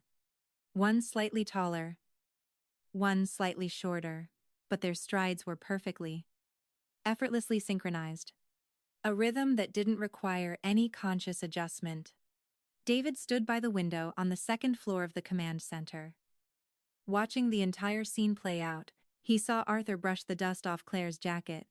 He saw their perfectly synchronized footsteps. He saw Claire turn her head and say something to Arthur. The corners of her lips curling up into a small, but devastatingly genuine smile. He had never, in 5 years of marriage, seen that expression on her face. Had she smiled at him during those 5 years? Sure. Probably during all those mundane moments he couldn't even remember. When she handed him his tea, when she brought him his medication, when she smoothed out the wrinkles in his bedsheets. But what kind of smiles were those? Submissive, accommodating, or just habitual? Mechanical expression plastered on to maintain the peace. He didn't know, because he had never actually looked at her. But Arthur looked at her. Arthur saw her sheer brilliance, her resilience, her brutal stubbornness. He saw her back when she carried a 60-pound pack for 3 miles in a blinding blizzard. He saw the maddening grit that drove her up a mountain without a knee brace. And he saw the rare, fleeting vulnerability that occasionally bled through her titanium armor. Arthur saw all of it. And he had chosen to stand right beside her. Not in front of her to block the wind. Not behind her to push her forward. But directly by her side. David backed away from the window. He sat heavily at his desk and opened the bottom drawer. The envelope was still there. He pulled out the torn half of the photograph and laid it flat on the desk, the image of his own face. Cold and indifferent. He stared at himself for a long time, as if trying to recognize a complete stranger. Then, he picked up the secure phone on his desk. Connect me to the JAG office. Legal department. The officer on the other end hesitated for a second. General Sterling. Regarding what matter? Sir. David's gaze dropped to the torn photograph. His lips parted. Cancel that. He slammed the receiver back onto the cradle. His fingers tapped against the mahogany desk. 1, 2, 3. Soundlessly, unconsciously, like the broken rhythm of something forever out of reach. Then, he shoved the photograph back into the envelope, threw it into the deepest, darkest corner of the drawer, and shoved it shut. The violent slam of the drawer echoed through the empty office for a very long time. The catastrophe struck during the 3rd week. In the dead of night, Claire had noticed the anomaly the evening prior. The data curves feeding from sensors S7 through S12 experienced a violent, collective spike exactly at midnight. Not a gradual deviation, a catastrophic, sheer drop alteration. Like a sudden, fatal bout of ventricular fibrillation on an EKG monitor. She stared at the violently vibrating red line on the screen, her pupils dilated to pinpoints. Alan. Her voice was dead low, but moving at lightning speed. Pull up the subterranean displacement telemetry from S9 and S11. The French engineer's fingers flew across the keyboard. 3 seconds later, two new curves materialized on the axis. They were almost perfectly overlaid on top of each other. The slope was as steep as a cliff face. The permafrost layer had degraded by an entire foot in the last 6 hours alone. Alan's voice cracked. This velocity. It's 37 times higher than the baseline norm. 37 times. Claire finished the sentence for him. She shot up from her chair and snatched the main comms radio off the desk. All hands. Listen up. Her voice blasted through the PA system of the entire encampment. This is not a drill. Sector S7 to S12 is experiencing hyper-accelerated permafrost degradation. Current projections indicate a critical mass threshold breach within 12 to 18 hours. Once that threshold is breached, she paused for exactly 1 second. We are looking at a catastrophic, massive-scale landslide. Estimated displacement volume exceeds 2 million cubic meters. The impact zone will obliterate this camp, the military forward operating base, and the border highway at the base of the mountain. The comms channel went dead silent for 3 seconds. Then, absolute pandemonium broke out. Voices screamed over each other. Claire didn't give anyone a single second to debate. Team 1. Instantly activate all early warning nodes. Route real-time telemetry directly to base command. Team 2. Launch the drone swarm immediately. I need a full 3D topographical scan of the primary displacement zone. Team 3. She looked dead at Alan. Is coming with me up the mountain. The subterranean probe on sensor S9 might be jammed by the permafrost shift. The data could be corrupted. I need to verify it on site. Right now. Alan looked at the pitch-black window. Elevation 17. Subai. Night winds are pushing 40 miles an hour. I know. Claire was already throwing on her tactical windbreaker. 60 seconds later, Arthur appeared in the doorway of the monitoring station. He was in full high-altitude tactical gear. Strapped to his back was a trauma kit and a reserve oxygen tank. He didn't ask, "Where are you going or how can I help?" He just stood in the doorway, his eyes quickly scanning Claire's physical condition. Then, he delivered exactly one sentence. "Is the knee brace on?" Claire slapped her left thigh. "It's on. Let's move." The two of them vanished into the pitch black, howling night. 15 minutes later, the alert hit David Sterling's desk. The blaring ring of the duty officer's emergency line ripped him out of a shallow sleep. He glanced at the clock. 2:47 a.m. General, Consultant Vance has issued an absolute emergency warning. A massive-scale landslide is projected to hit Sector S7 through S12 within the next 12 hours. The impact zone engulfs our forward operating base and the border highway. She is demanding immediate, total evacuation of all personnel. David's mind cleared instantly. Operating at maximum military efficiency in less than 2 seconds. How many men are stationed at the forward base? 37 active duty personnel. Plus 12 comms technicians. 40 nu total. The border highway, currently occupied by a heavy transport convoy. 18 tactical rigs. Roughly 60 drivers and armed escorts. Evacuation plan. Ms. Vance's team is running the logistics simulation now. But she herself. The officer hesitated. She went up the mountain at 2:00 a.m. She stated she needed to manually verify the telemetry at sensor S9. David was already lacing up his combat boots. She went up the mountain. How many people are with her? 3.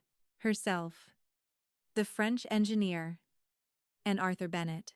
David's hand froze while tying his laces. For just a fraction of a second. Then, he stood up and strode violently out of his quarters. Sound the general alarm at base command. All available choppers on hot standby. Initiate immediate evacuation protocols for all personnel at the forward operating base.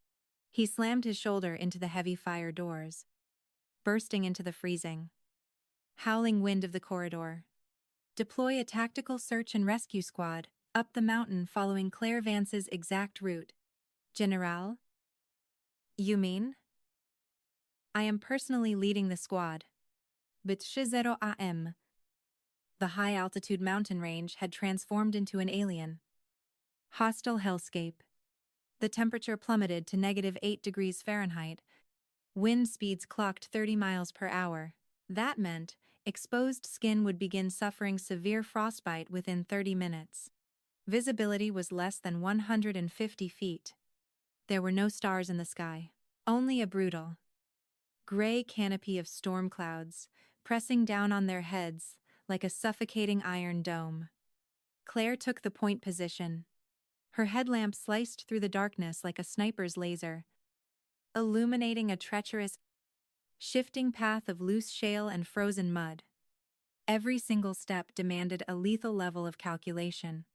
The hardened crust of the permafrost could collapse at any second, revealing a bottomless pit of viscous, freezing sludge beneath. In the brutal sub-zero temperatures, her left knee began throbbing with a dull, sickening ache. That deeply familiar, suffocating pain that had haunted her for 6 long years. Focusing on her breathing helped mitigate the shock, but it didn't kill the pain. With every step, the old, jagged scar tissue on the inside of her knee flared up against the cold, feeling exactly like someone hammering a rusty nail directly into her flesh. She didn't slow down. Alan trailed her by 10 feet. His breathing had become ragged and desperate. The extreme altitude, combined with the freezing night air, meant oxygen levels were half of what they were at sea level. He was French, born and raised in the Alps. His physical conditioning was elite, but right now, his lips were turning a terrifying shade of blue. Arthur brought up the rear. He didn't have the specialized, elite training that Claire or Alan possessed, but his stride remained terrifyingly consistent. His breathing was significantly heavier than theirs. Beneath his face mask, beads of sweat had broken out across his forehead. Sweating in sub-zero temperatures meant the human body was operating at its absolute maximum, redlining toward failure. But he never fell behind. 40 minutes later, Claire stopped dead in her tracks. She crouched down, shining her headlamp directly at the ground. Across the surface of the permafrost, a fissure had formed. It wasn't wide, maybe an inch across, but it ran horizontally, cutting cleanly across the entire slope. In her highly specialized professional judgment, a horizontal fissure meant the internal gravitational pressure of the mountain was already actively redistributing. It's a precursor fracture, she whispered sharply. Faster than I thought. She whipped out her satellite phone and punched in the frequency for the base camp command center.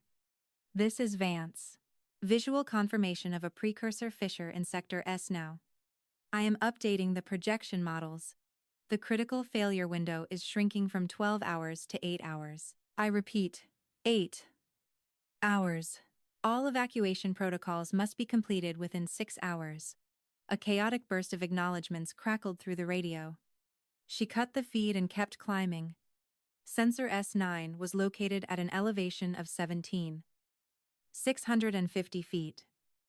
Perched on a jutting rock cornice, directly beneath the cornice was a near-vertical wall of solid ice, roughly 50 feet high. Under normal daylight conditions, accessing the cornice required a 40-minute detour up a gradual, sloping ridge. But right now, they didn't have 40 minutes. Claire stood at the base of the ice wall. She stared up at it for exactly 2 seconds. Then, she unzipped her pack and pulled out dual ice axes and her climbing harness. I'm going up, she stated, in a tone that absolutely forbade debate. Alan, stay down here and prep the data receiver. Arthur. She turned to face him. Arthur was adjusting the heavy straps of his pack. Hearing his name, he looked up. Frost had already crystallized across his face mask. All she could see were his eyes. Calm, warm, entirely devoid of fear. I'm right here, he said. Claire looked at him. Her lips moved slightly. In these brutal, freezing conditions, facial muscles freeze up, making micro-expressions almost impossible to read. But Arthur read it. It was a fleeting flash of absolute, profound gratitude. Not a submissive, apologetic gratitude, but a pure, unbreakable validation. I am at peace because you are standing right here. Belay me, she said. Got it. Claire launched herself at the ice wall. The violent, rhythmic twack, twack, twack, twack of her ice axes, biting into the frozen surface, echoed clearly in the dead of the night, like a steady, utterly confident heartbeat. Her movements were lethal and fluid. Every anchor point was chosen after a lightning-fast, flawless calculation, but every time she put weight on her left leg, a blinding, searing agony shot up her spine. She ground her teeth together, forcefully compartmentalizing her brain, splitting the physical agony and her tactical focus into two entirely separate channels. 8 minutes later, she hauled herself over the cornice. Sensor S9 was right there. A metallic cylinder, 3 feet tall, driven deep into the permafrost. The transmission antenna was completely encased in ice, but the core unit was still fully operational. Claire crouched down and ripped open the data panel. The digital readouts on the screen were spiking violently. The subterranean displacement metrics were significantly higher than what she had seen on the monitors back at camp. No data corruption. The telemetry is accurate. That meant the situation was infinitely worse than she had calculated. She jammed a portable hard drive into the port and downloaded the complete, raw telemetry logs for the last 24 hours. Once the download finished, she stood up and looked around. The darkness was absolute. But beneath the soles of her boots, she could feel the earth moving, at a speed imperceptible to the naked human eye. The mountain was shifting, like a sleeping Leviathan, beast rolling over in its slumber. Slow, heavy, utterly unstoppable. She checked her watch. 4:12 a.m. Out of the 8-hour countdown, 2 hours had already bled away. She needed to descend. Immediately, she radioed Alan, confirming the data packet had been successfully transmitted to the base camp servers, and began her descent. Rappelling down a sheer ice wall is infinitely more dangerous than climbing up. Extreme temperature fluctuations had caused microfractures to form across the ice sheet. The gripping power of the ice axes had decreased by roughly 20%. Every single step down required a double verification of the anchor point. Her descent speed was cut in half. When she was about 15 feet from the ground, the ice beneath her left boot suddenly gave way. A chunk of solid ice, the size of a basketball, sheared off, dragging her left leg violently down with it. Her body instantaneously lost a critical point of contact. The entire weight of her upper body slammed onto the ice axe, gripped in her right hand. The sheer momentum dragged her body 2 feet down the wall. The safety rope snapped taut with a violent crack, leaving a brutal, burning friction burn around her waist. The massive kinetic shock traveled straight down the rope. At the base of the wall, Arthur locked his boots into a rock fissure and gripped the rope in a death hold. The violent friction caused his tactical gloves to actually smoke. Blinding agony ripped through his palms. But he didn't let go. Not for a fraction of a second. Claire? I'm good. Her voice rang out from above. Steady, confident, as if she hadn't just been seconds away from a fatal plunge. The ice on the left flank is unstable. Rerouting descent vector. 3 minutes later, her boots hit solid ground. Arthur stepped forward immediately to inspect her harness. As his hands moved to unclip the carabiners, his fingers were shaking uncontrollably. Claire, looking down, saw the violent tremor in his hands. She didn't say a word. Only after he successfully unclipped the line did she reach out and firmly squeeze his wrist. Lightly, For less than a second, Arthur's breathing stopped entirely for that 1 second. Then, he let go of the rope, turned to Alan, and said, "We're moving down." The three of them began the brutal descent back to camp. About 15 minutes later, a string of tactical headlamps pierced the darkness ahead. They were moving from the base of the mountain upward, like a swarm of fireflies crawling through the freezing night. It was the military search and rescue squad. Taking point at the absolute front of the formation was David Sterling. He was in full tactical winter combat gear. His face mask was pulled down below his nose. In the -8 degrees Fahrenheit air, his exhales materialized as thick clouds of white steam. His military-grade tactical flashlight was 3 times brighter than Claire's. The beam swept violently across the rocky slope, slicing through the pitch-black night like a broadsword. The two groups met halfway down the ridge. David's flashlight beam hit Claire first. She was standing on a jagged slope. Her tactical windbreaker was covered in frost, mud, and pulverized rock. Half of her face, exposed above her mask, was windburned a harsh, stinging red. The heavy reinforced brace on her left knee was torn open, exposing the gray thermal padding underneath. She looked physically exhausted to the brink of collapse. But she stood with terrifying, absolute stability, her spine straight, her breathing controlled, her eyes burning with absolute clarity, like a solitary pine tree bending under the weight of a horrific blizzard, refusing to break. "Ms. Vance," David spoke first. The howling wind ripped away half of his voice, but the unquestionable, commanding authority of a 4-star general still resonated clearly. "C'est très worse than projected." Claire's response was lethal and brief. "Critical failure point is now estimated at under 6 hours. S9 telemetry is verified. Deep strata displacement has exceeded the maximum threshold by a factor of 2. The forward operating base and the border highway must be totally evacuated within 4 hours. The forward base is already evacuating." David barked back. "But we have a severe logistical failure on the border highway. 3 heavy transport rigs spun out on black ice. They've completely bottlenecked the narrow pass. We've deployed heavy tow rigs trying to extract them now. There isn't time." Claire shook her head violently. "The moment the mountain shears off, that narrow pass will be obliterated first. You need to abandon the rigs and evac the personnel on foot.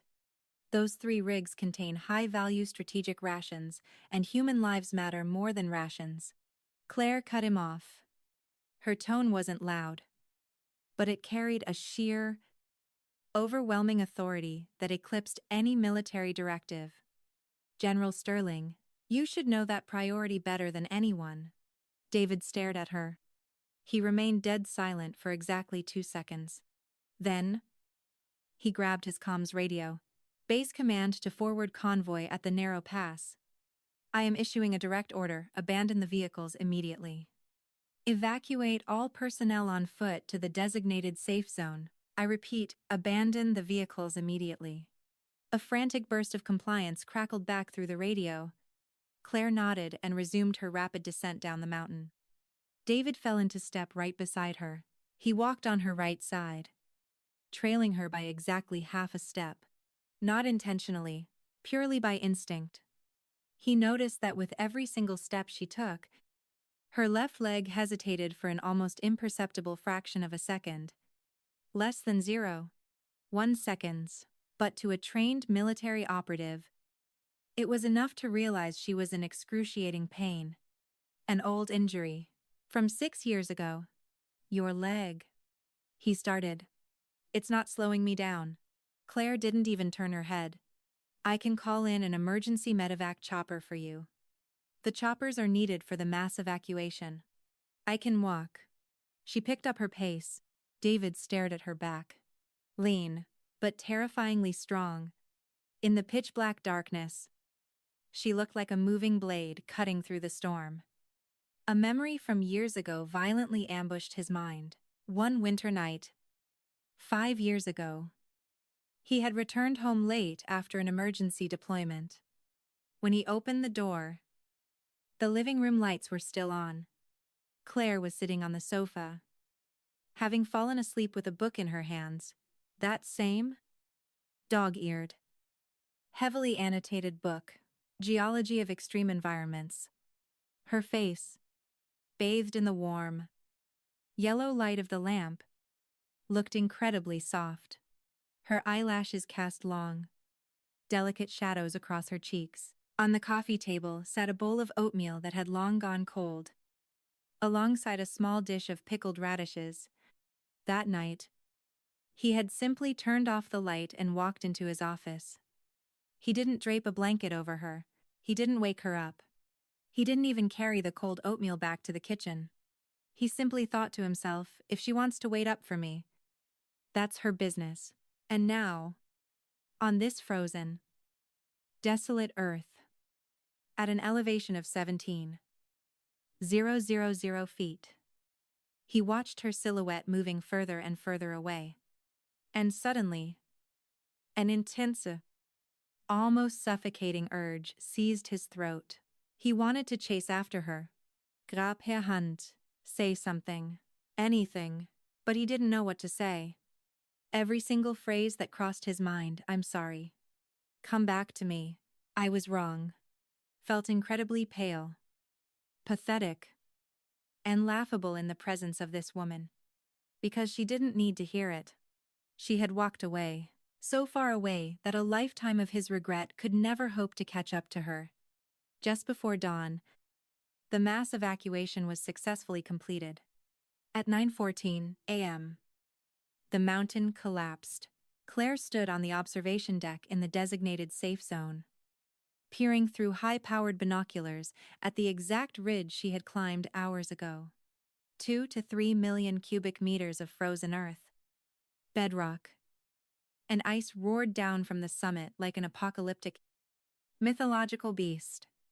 In seconds, it swallowed sensors S7 through S12. It obliterated the terrain where the forward operating base had stood, and it completely buried the 3 abandoned transport rigs trapped on the border highway.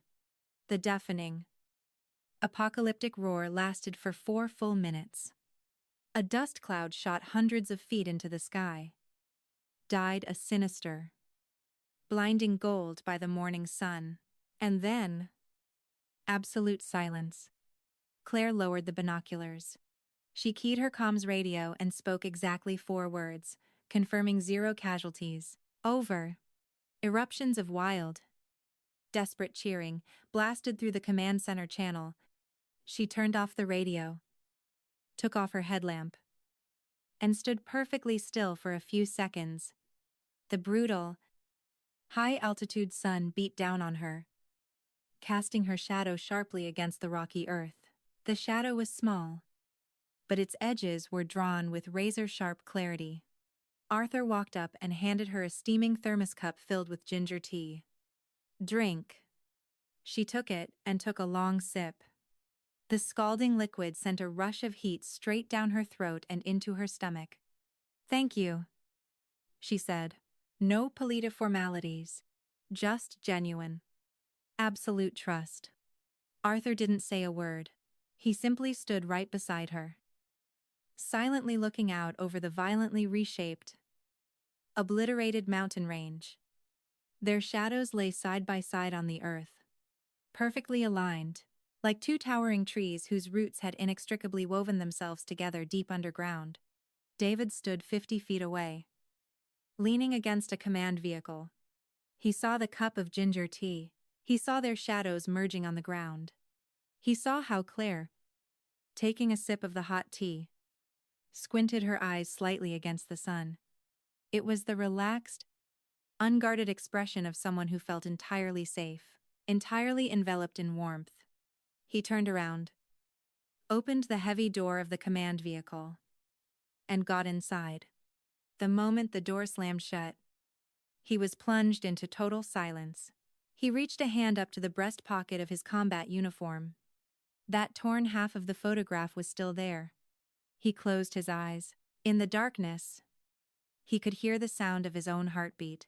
1, 2, 3. Every single beat was agonizing. Like a nail. An old, rusted, forgotten nail driven deep into his flesh. That had finally, after 6 long, agonizing years, begun to violently twist and tear.